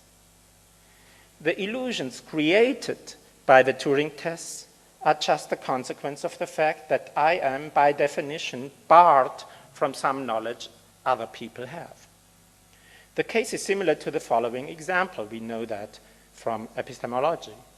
When I, standing in front of a barn facade, I'm not allowed to enter it or walk around it, I cannot know for sure that it is a barn. But this is only a consequence of the setting of the task. In other words, it is absolutely unclear what it means to say with Bob that something passes the Turing tests as a talking test if one cannot tell it from a human speaker. The basic problem of a Turing test is that I'm not allowed to use structural knowledge about the form of operation of a computer or of a recursive function. And if I'm not allowed to have that knowledge, of course I cannot win. Now let us assume that there is something that behaves in a certain way and I want to know if it is a hidden Turing machine. The right thing to do is this. I go and ask the people who have constructed the machine and know about the program. But precisely this is not allowed by the whole setting of the Turing test. Of course, nobody can be hindered to treat a machine like a person, just as nobody can be hindered to treat animals, rivers, or trees as gods. The point is that our distinction between what is reasonable to do rests in the end on all real knowledge available to us. The same holds for conceptual inferences. They always have a certain material background. Their real place in our joint practice and experience distinguishes them from any merely formalist use of words and rules that makes their content empty, utopian, that means placeless, without a topos or topic in our real life here. Hence, the real problem of, I would say, empiricism is its abstract or formalist split between the empirical and the conceptual, where the former is interpreted as mere sensory input, the latter as merely formal and verbal processing. Moreover, real knowledge and conceptual inference surpasses by far my parochial knowledge, which as such depends on too many contingent facts about my subjective history and perspective. Bob says about the Turing test that there is just no point in insisting that something that is genuinely indistinguishable from other discursive practitioners in conversation, no matter how extended and wide-ranging in topic, should nonetheless not be counted as really talking, so thinking out loud and deploying a meaningful vocabulary. As you realize now, the very phrase, no matter how extended and wide-ranging in topic, does not apply for the Turing tests, at least in the normal setup. In a similar vein, the early Wittgenstein had, by the way, tried to explain sentences with empirical content as logically complex sentences and analyze the computational structure of these sentences. In his picture, the primitive sentences do not express content because they are just mapping, more or less, of kind of observation situations. That's my shortage for the Tractatus. I do not want to interpret that in detail. We must learn to use them by training. For this, he assumes, Wittgenstein, some deep structural coordination of observation with holistic names, or as he calls it, sentences. Or rather, he thinks that elementary sentences are somehow glued to elementary states of affairs or Sachverhalte. This gluing defines in Wittgenstein's model the projection method of empirical contentful true or false sentences by which we can express possibly non-present states of affairs, komplexe Sachlagen, and we can do that only because there is this logical apparatus constructing more complex sentences. So in the end, my suspicion is that the picture Bob presents is in this sense tractarian, and I think that might be a very nice topic to talk about if it's really true. So we have more or less this capacities which lie before using more complex sentences, and then we have the logical vocabulary building up the computational structure of the autonomous discursive practice. I agree with Bob that we shouldn't overestimate the role of symbolic actions for thought and sapience and put actions more into the foreground. But we should not underestimate symbolic actions and practices either. This is more or less trivial to say. Bob thinks that it is an empirical question if we really can decompose, say, piano playing, riding a bicycle, or playing the violin in a substantial way. I'm not sure if this word empirical fits here. I think it's important to see that these words, empirical, matter of fact, contingent, and conceptual, are difficult words. We have to think about that. I do not know if it's an empirical fact that I was able to learn German, or if it's and somebody else French, or if we should look at these generic facts, capacities, in another way, not just as empirical facts. The point is that generic statements about what a species of creatures can do are in a fairly different sense empirical and contingent than a really empirical and contingent fact that the one, say that a certain individual is mentally retarded by birth and cannot learn a language at all. I agree, of course, that the differential analysis between the faculties of man, the faculties of primates, and the faculties of a cunningly invented robot will have to take certain matters of fact into account. But it is nevertheless, in a sense, a conceptual account.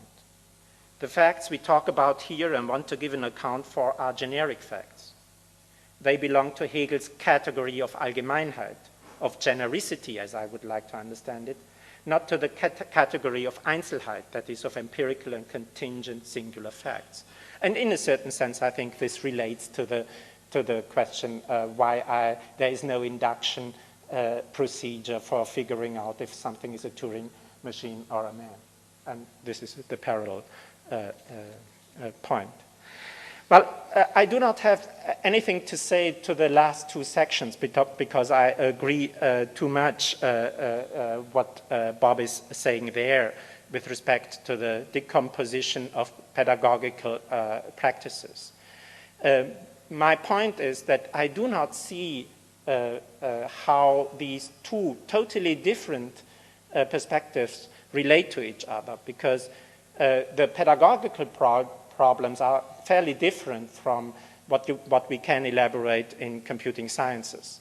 As we see in that nice example of subtraction, because subtraction is something a machine can learn or can do immediately, but students have some problems in doing that, and it might be that it has to do with memory and quickness of seeing some forms, why not everybody is able to learn that immediately. I think these two questions, that means what can be algorithmically decomposed and what can be pedagogically decomposed, are in a, well, interesting relation to each other, but I do not see, and that is the result of my not knowing exactly what Bob wants to say when he ends his lecture with this other very interesting topic of political pedagogics. And I think he will help me out and say how he thinks that they are connected. And I think I'll leave it at that, and the rest we can discuss then.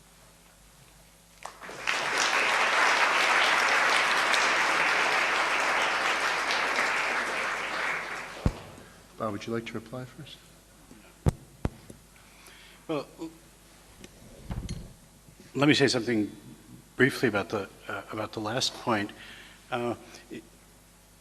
It seemed to me that the parallel between what by the end I was calling executive algorithmic elaboration or decomposition, the one that matters for AI, it seemed to be striking that has a parallel when we move to think about the other sort of PP sufficiency relation, the notion of practical elaboration by training, that actually the notion of algorithmic decomposition still has applicability, even in that case, because it makes sense to talk about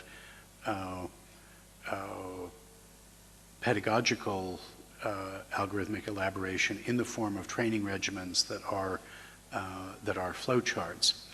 And the particular source of the interest there was the question of whether, when we move with Wittgenstein to centering our attention on practical elaboration, extension of our practices by training, whether that means we have to give up on the idea of pragmatic analysis of anything. and just say, well, all we can do is describe the practices that we have or the abilities that we have.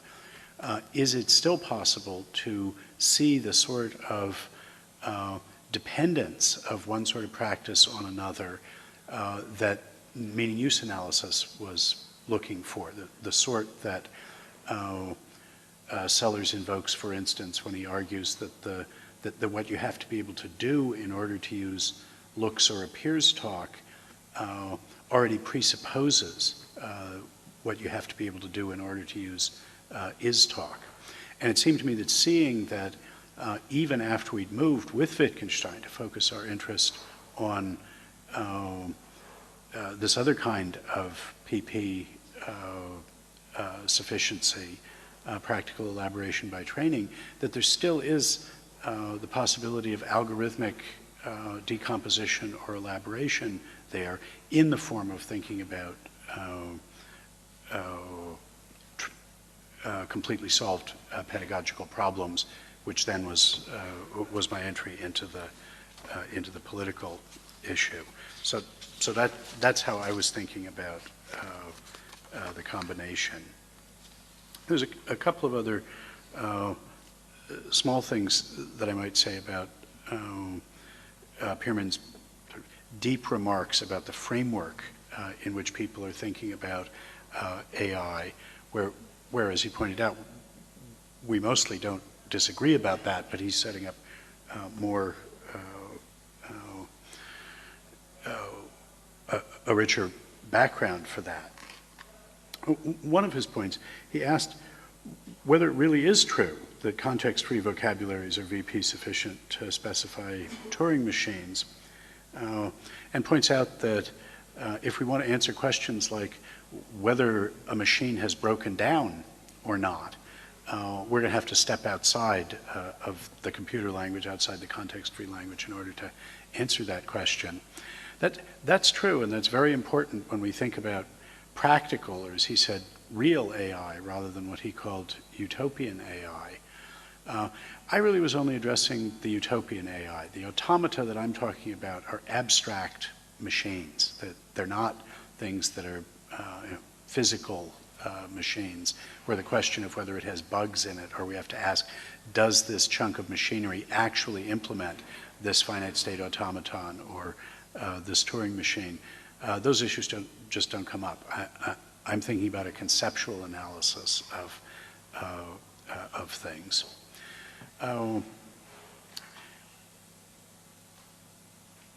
Why ought we not, in a certain sense, to be surprised that the weaker context-free languages can say everything that a Turing machine has to do in order to do things, compute functions, that the automata that can deploy context-free languages can't do? I think this is because of the very phenomenon that Pearman pointed to. In the context-free language, all you have to be able to do is, in effect, describe what it is that the Turing machine has to be able to do. So even things that in the context-free language you can't do, you can still have a term that says that this is something you can do.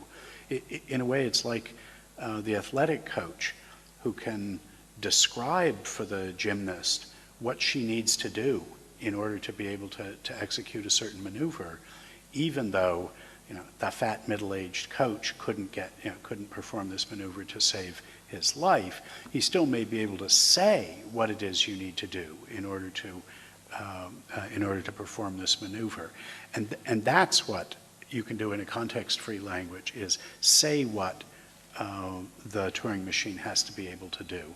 And it's because being able to say what it is and being able to do it are two different things that the Turing machine can be more capable.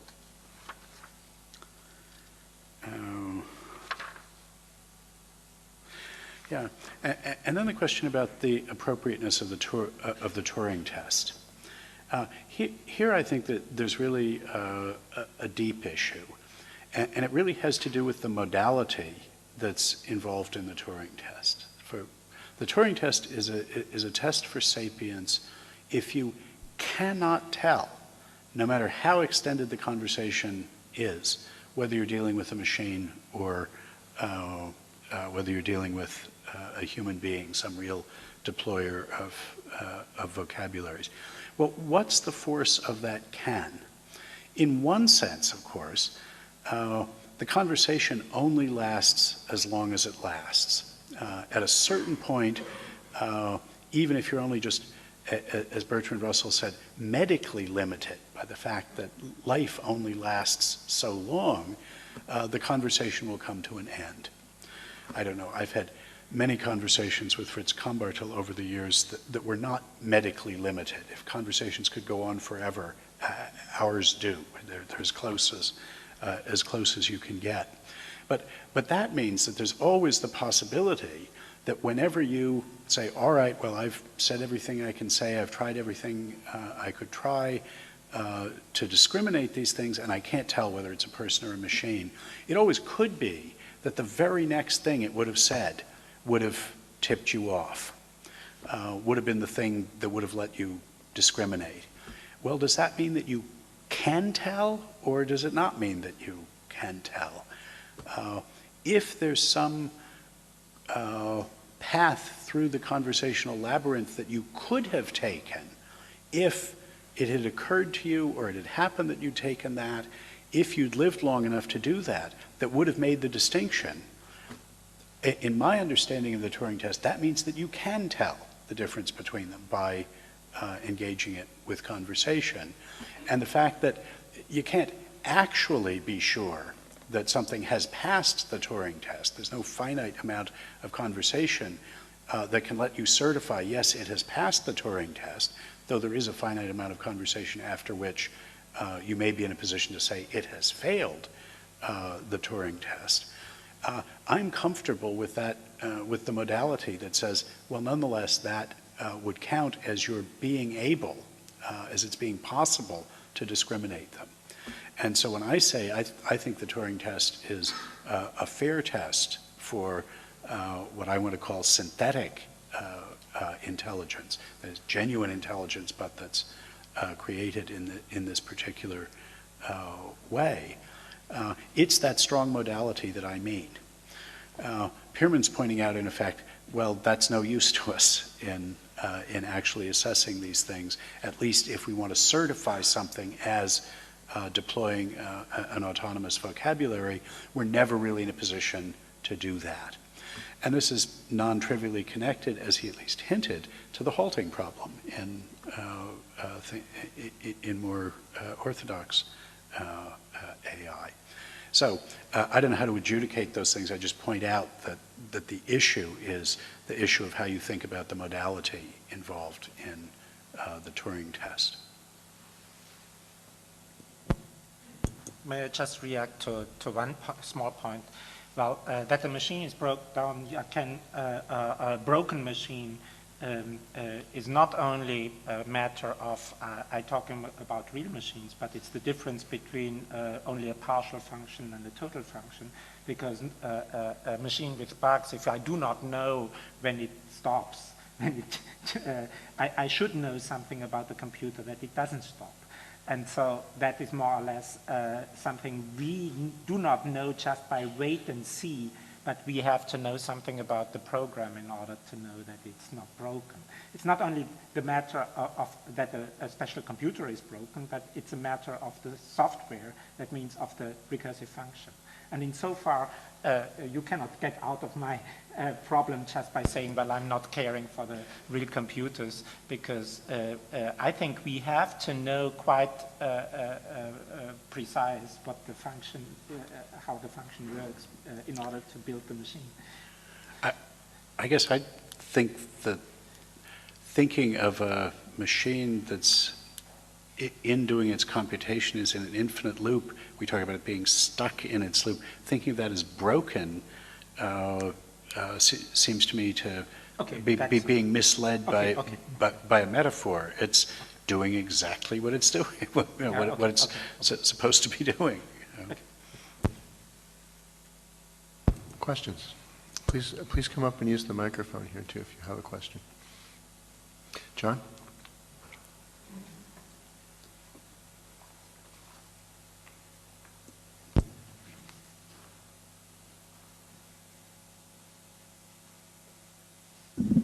Okay, so Bob, I was wondering whether there's a missing way of getting new abilities out of old ones that's not covered by the two you mentioned. So the two you mentioned, as I understand it, are giving an algorithm that shows you how to take more primitive abilities you have now and make a new ability. And the other one is this pedagogic elaboration, which, well, we learn that if we do this to someone, they get this new ability. Who knows how that happens? Just an empirical matter that that's how we are. But isn't there something else too? So suppose you take a creature which has an ability to discriminate things, and let's call this discrimination a discrimination into relevant and non-relevant sentences. Now you point out that there's no reason to expect that a non-discursive creature would be able to do that in a way that was sensitive to what we regard as real relevance relations. So you couldn't get the first kind of algorithmic elaboration of the ability to correctly distinguish relevant from irrelevant sentences. But couldn't it be that there's an algorithmic procedure you can describe that you could implement in this thing, which would allow it to have a kind of test cycle where it would do something, get some response, and then change the relevance discrimination accordingly and keep doing that, such that over time this would be virtually guaranteed to, and not just a kind of mysterious empirical matter, but something that we could be confident ahead of time would give it increasingly good sensitivity to real relevance relations. And I mean, that seems to be, if I'm understanding it correctly, something in between the two that you distinguished, but I may have misunderstood it. Thanks. I mean, if I understand you right, John, you're suggesting that a kind of learning could be put in between the executive algorithmic elaboration and a kind of training. And I think, you know, certainly yes, that's important.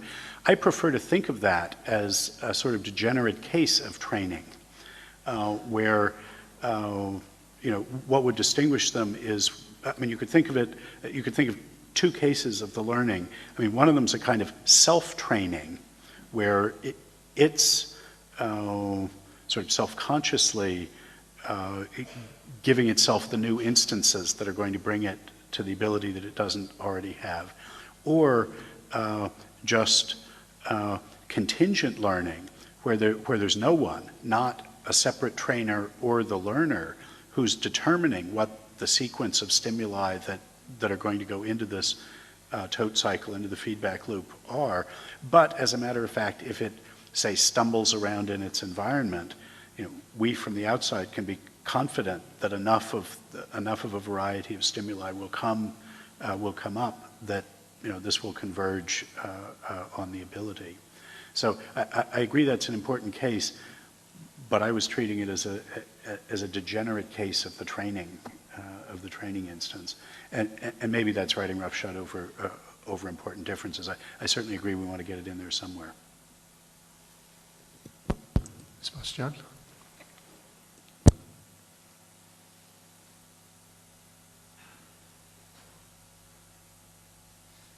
Now, when you argued that it's not possible algorithmically to decompose discursive abilities into non-discursive ones, you suggested that this raises a difficulty that then you proceeded to address by these other modes by which practices can be got from practices. And the problem that you suggested is that, in fact, creatures do pass the boundary from being creatures with non-discursive abilities to being ones that have discursive abilities, both ontogenetically and phylogenetically.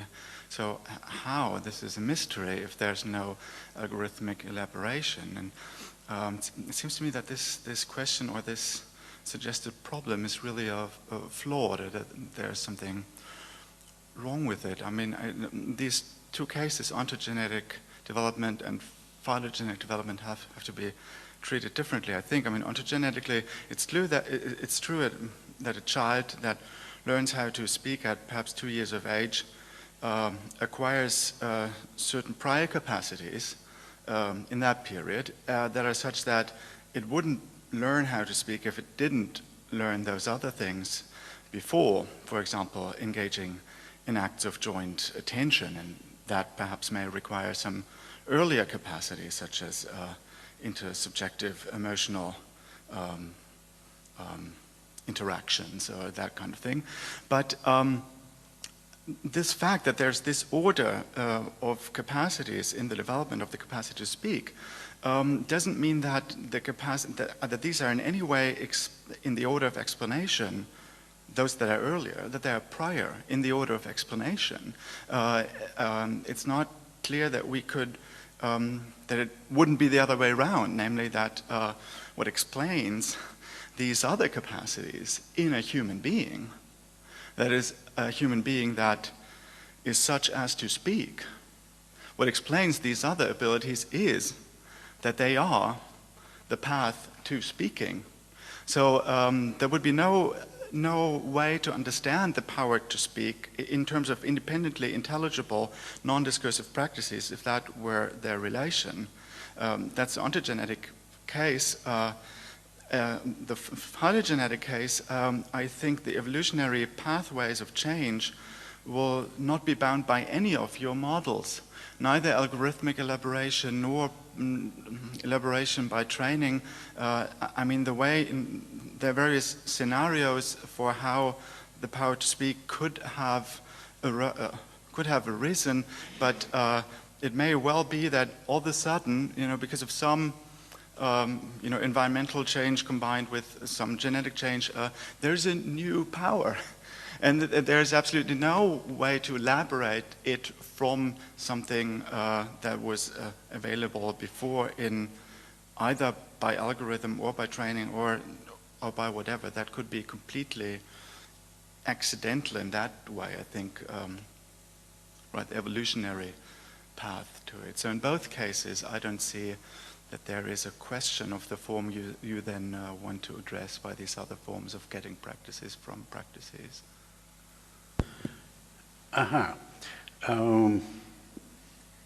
Well, I do agree that it's sloppy and potentially misleading to run the two cases together, because quite different considerations apply.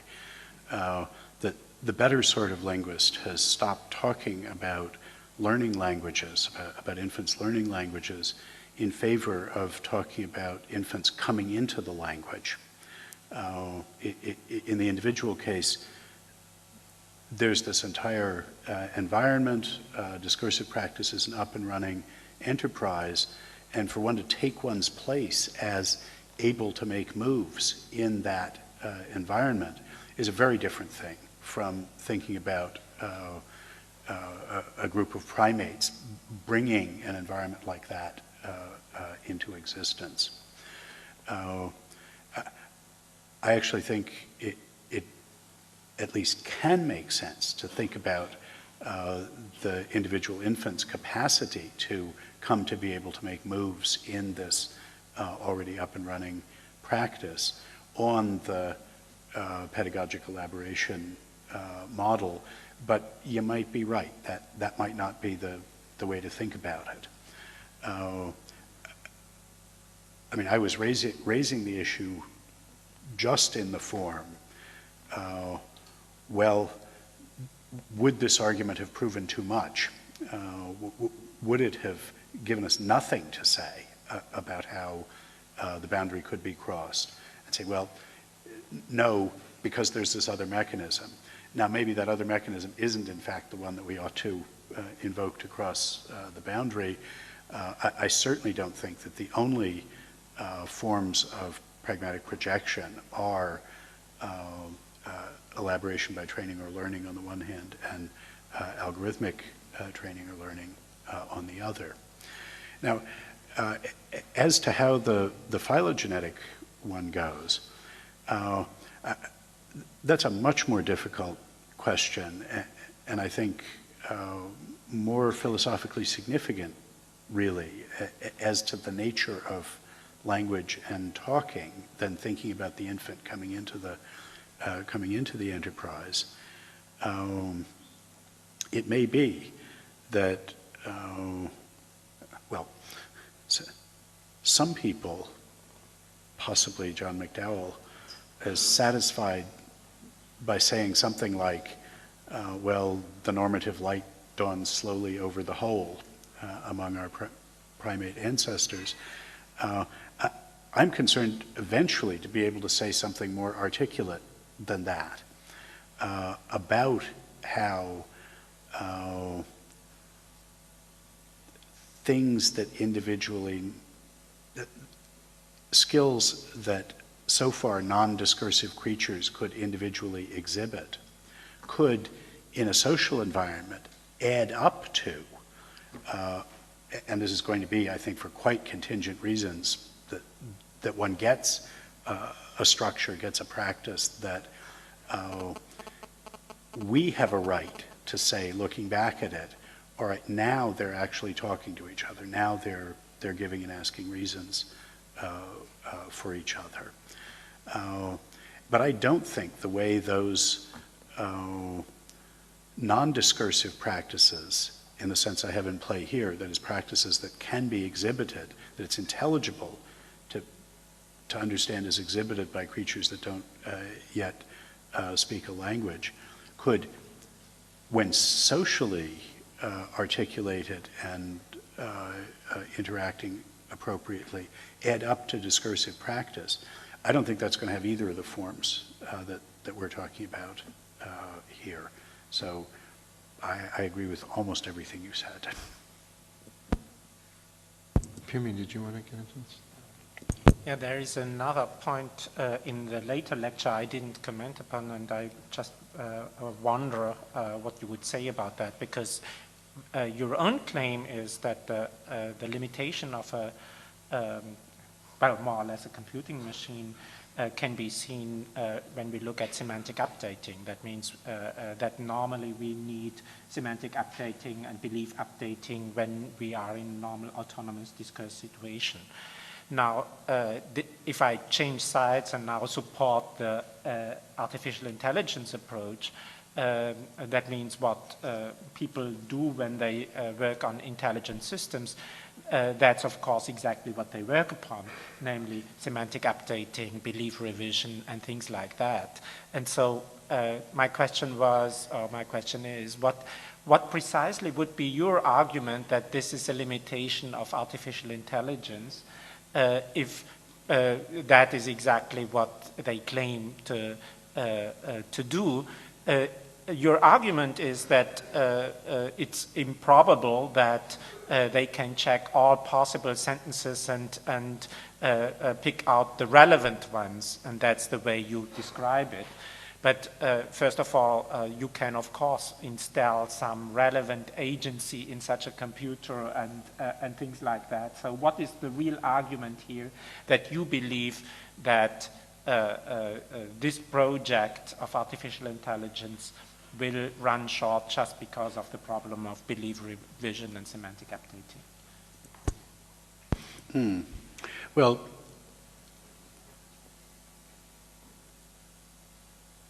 what needs to be sorted into relevant and irrelevant with respect to each material inference that's articulating a current set of beliefs, and so, would need to be checked or somehow dealt with in the updating, is the whole range of to form and associate inferential roles with all the sentences in the language. And then it's the predicates that can be formed substitutionally from those. Those are the ones that express those complex relational properties. And for each material inference, you've got to sort those into the ones such that if it's applicable, that's a diffeser of the goodness of the material inference, and the others aren't. And the question is how to get a set of primitive abilities that on the one hand are non-discursive in the sense that they could in principle be exhibited by something that couldn't talk yet, that also can be algorithmically elaborated into the ability to make a sorting like this. And the trouble is the non-discursiveness undercuts the ability to form and semantically interpret all of these complex relational predicates and the properties they express. Whereas it seems that that's exactly what we need to do in order to sort them into according to ranges of counterfactual robustness. So the argument is claiming that the two requirements fight against one another. And the reason that I said this didn't seem to be a knockdown argument, but merely to show the extreme implausibility of this, is that I don't know how to demonstrate that it's impossible simultaneously to satisfy those two demands. I just don't have a clue as to how it might be done.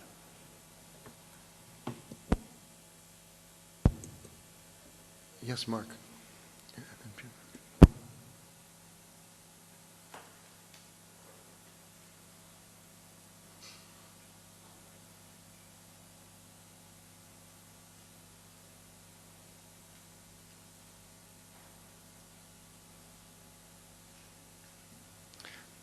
Well, I'm kind of embarrassed to ask such a lowbrow question, but this has to do with, I guess, just what the actual definition of, or how you're thinking of algorithmic elaboration. And I guess one thing that kind of caused me confusion is you would talk about vowels and all that sort of stuff. Now, it's certainly true that a logic net can be implemented by all sorts of different physical mechanisms, and that's what functionalists usually emphasize. It's also true that your average mechanical system of vowels or whatever is not functioning as a logic net. And so when you have questions about, well, we said that musical question about, whether the primitive abilities of being able to push keys are sufficient to learning how to play, say, a passage of Beethoven. Okay, so if we ask that question of a chimpanzee, could it be taught to play a passage of Beethoven? Then the first question you're going to have to answer is a whole bunch of functional questions, basically about the ability, a lot about feedback mechanisms, how the different abilities of the chimpanzee's hands and its different movements individually make, whether they can be, because it was going to require a heck of a lot of feedback to play a passage like that competently, and so that's a mechanical question. Now, in some sense, as long as it's a mechanical system, I don't know the sense why it's algorithmically.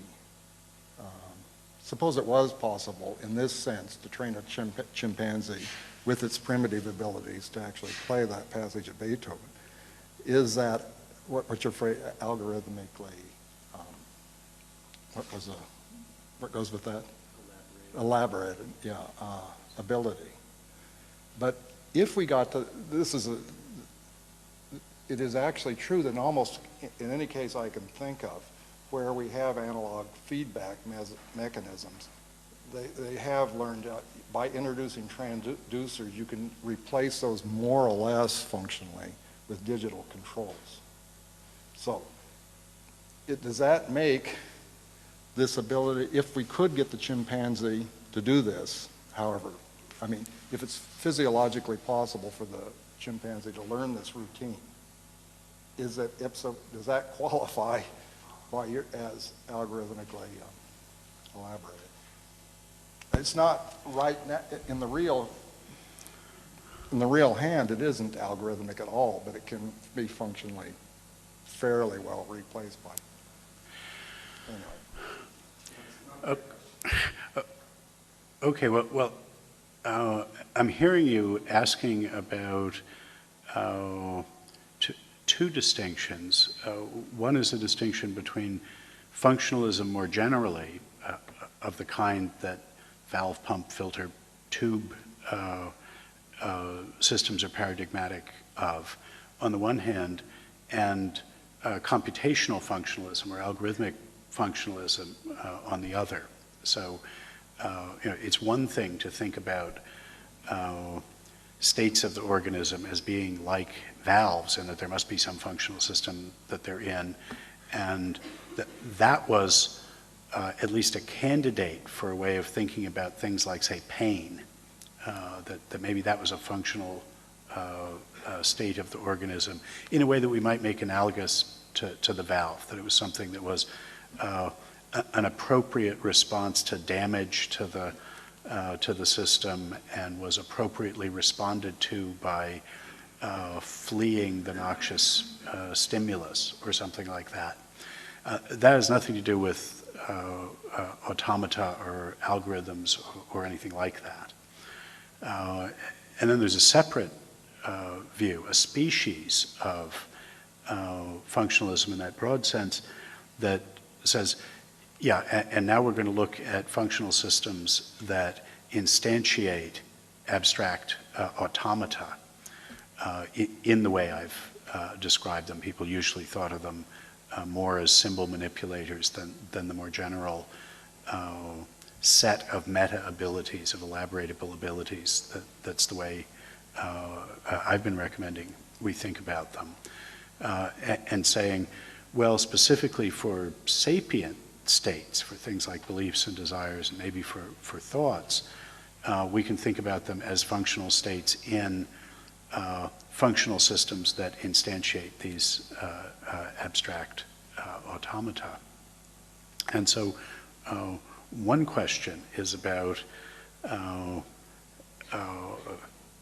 to draw the boundary between those things, given that we're talking about transducing automata. The other distinction that was in play in your question, I take it, was the distinction between practical elaboration of one set of primitive abilities into a target ability by training and by algorithmic elaboration. The way you were describing the thought experiment with the chimp sounded to me as though it was practical elaboration by training.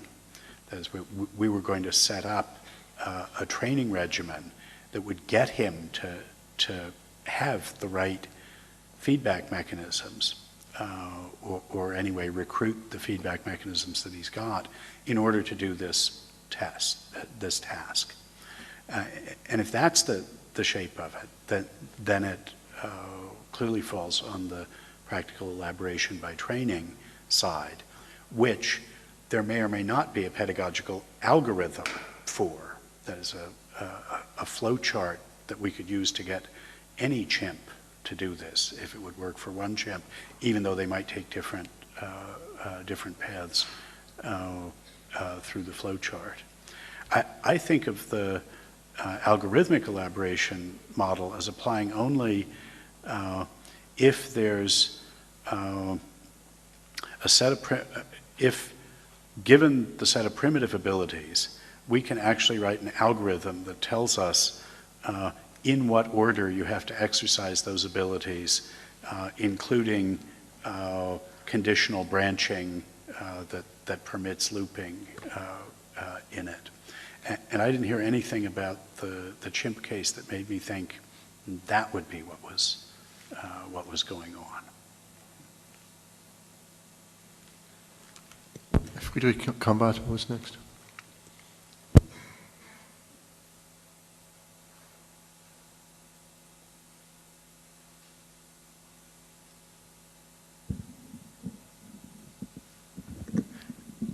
So this is to be heard, yes. Yes, I want to utter a sort of warning, I think. I mean, I see your program, or your new project, to investigate levels of practice which are in a certain sort of relation of the kind that you first have to enter a certain level to get a next level of practice. And I agree with you that the compositional picture we often have of describing this sort of relationships is a very limited one. I mean, the practices which can be treated under the headline of that picture are a very limited variety. But if we leave that aside, then the next picture which turns up is complexity. And this leads into a very swampy area, I would say, because complexity, again, for instance, complexity of sentences, logically simple, logically complex sentences. We have this terminology, it's a widespread terminology, for instance, with the logical connectives.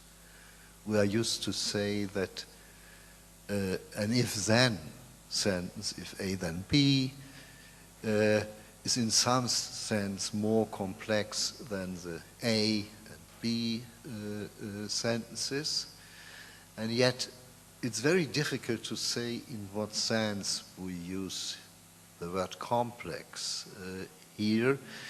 And what I want to say is there are so many ways of coming from one level to the other. Just you mentioned the example of looks-fee talk and is-fee talk, which seems to me play on a grammatical connection first, and yet the problem is whether somebody knowing the grammatical connection, knowing that is-fee talk is coming earlier than looks-fee talk, whether that means that looks-fee talk is more complex, or we normally wouldn't talk that way, perhaps. It's just adding something to the is-fee talk, something else in some sense. And the whole would be a more complex way of talking about using fee or so. So we have the grammatical connection. And again, if we have a grammatical connection, there may be still an empirical problem of the kind, can somebody who knows all about the grammatical connection at the same time, or must somebody perhaps be trained?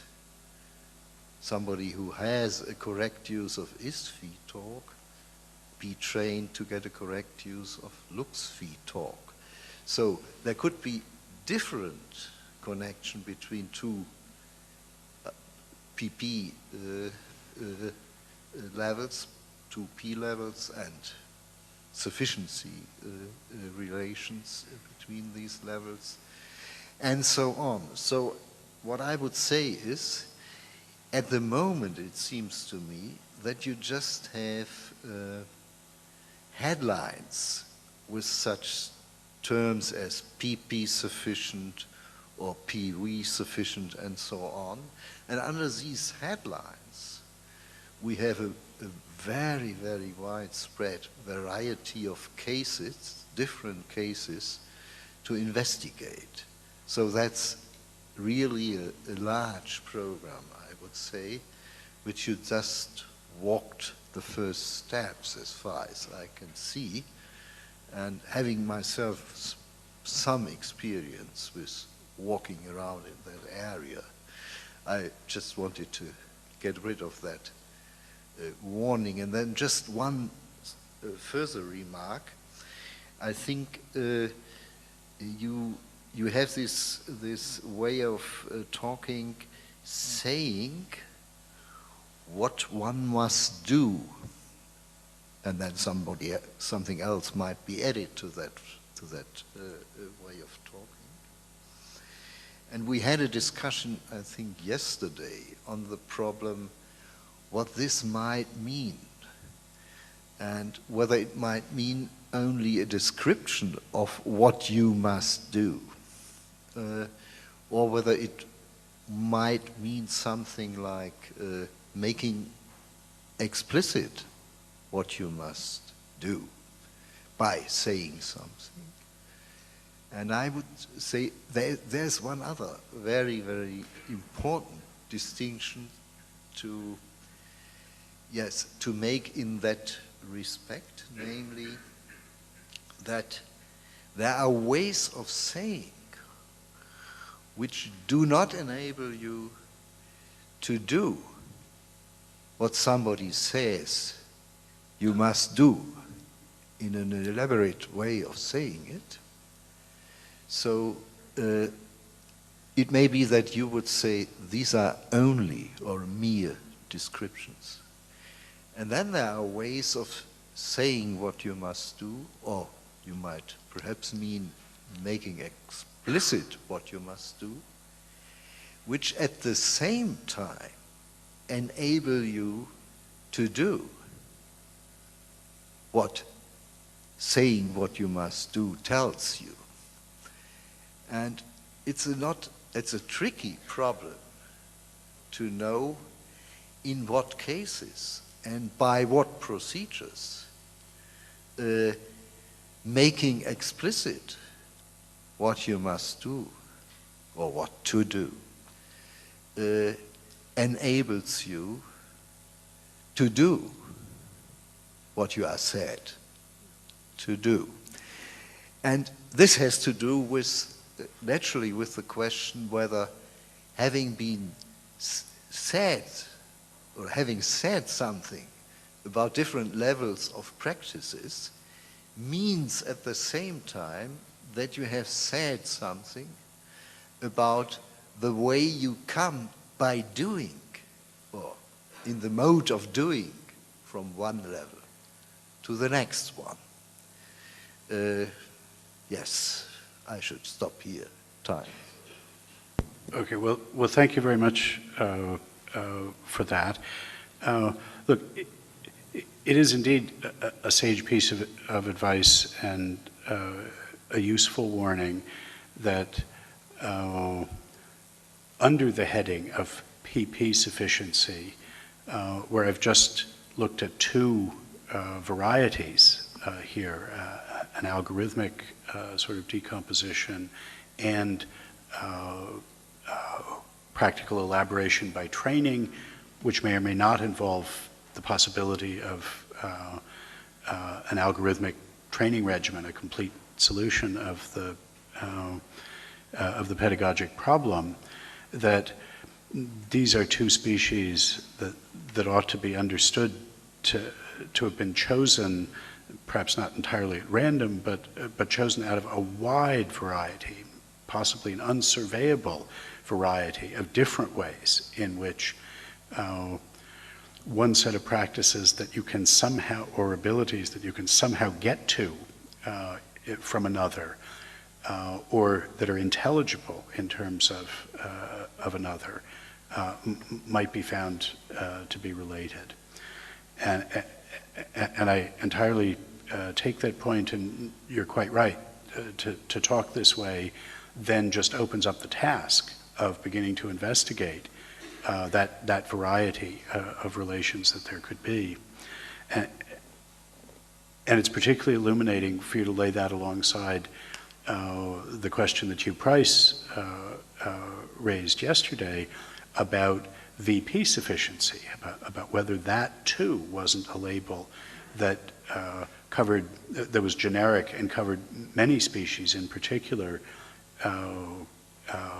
simply describing what one's doing, and a more expressive explicative species where one doesn't think of the relation between my paradigmatic use of the conditional and what you're doing in inferring. As a matter of the conditional describing the proprieties of inference. I said in part of my response to Hugh that exactly that difference was something that I was going to be discussing when I talked about Seller's notion of what's conveyed rather than what's said in meaning use analytic terms. And you've offered provocative conjecture as to how one might draw this distinction, or at least a distinction in the vicinity, where normally to be able to describe a certain doing has no implications about whether the one who can offer the description can then do it, any more than the gymnastics coach who can describe perfectly well what one needs to do to get over the bar or perform this maneuver need to be able to do it. And it does seem that one signal difference in the case of explicative expressions like conditionals is that if you can use them to make explicit, to say in that sense what it is you're doing, then you can do it. Mastery of those explicative expressions does bring with it mastery of what it is that that's done. Really those become two sides of one coin. I think that's a fascinating and plausible conjecture.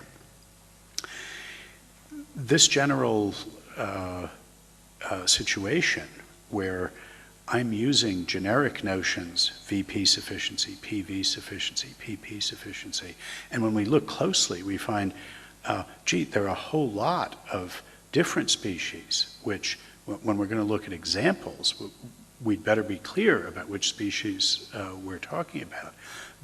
This, I think, is going to be true throughout the idiom or vocabulary of meaning use analysis that I'm introducing.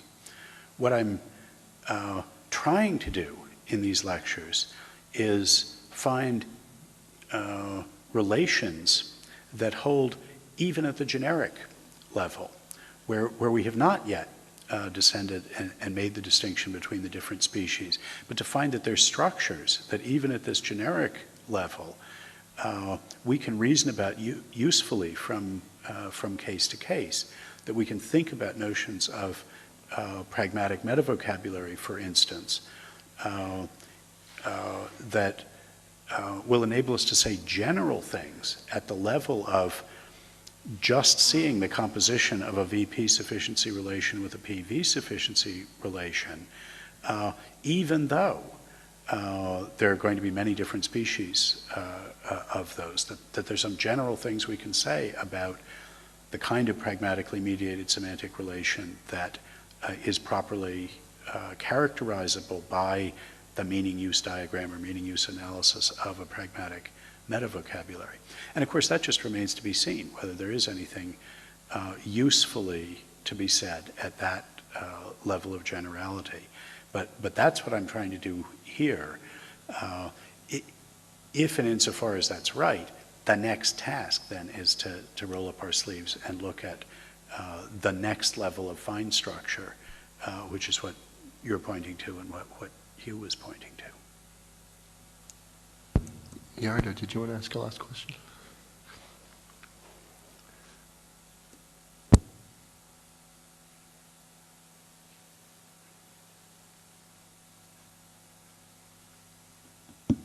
Just a point of clarification, Bob. What you call training is something what you think a machine, a certain kind of machine can undergo?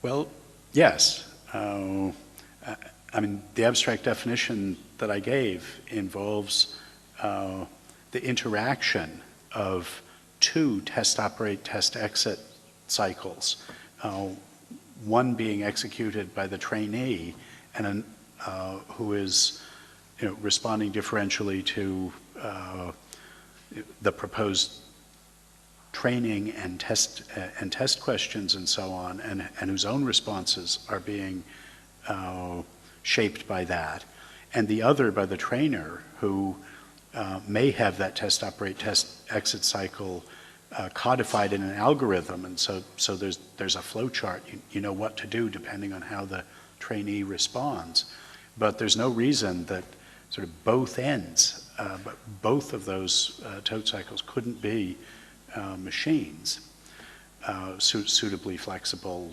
machines or automata. which of course is not to say that the situation where it was automata would be just like what's happening with real flesh and blood interacting practitioners. But there's nothing about that category that restricts it to real living things.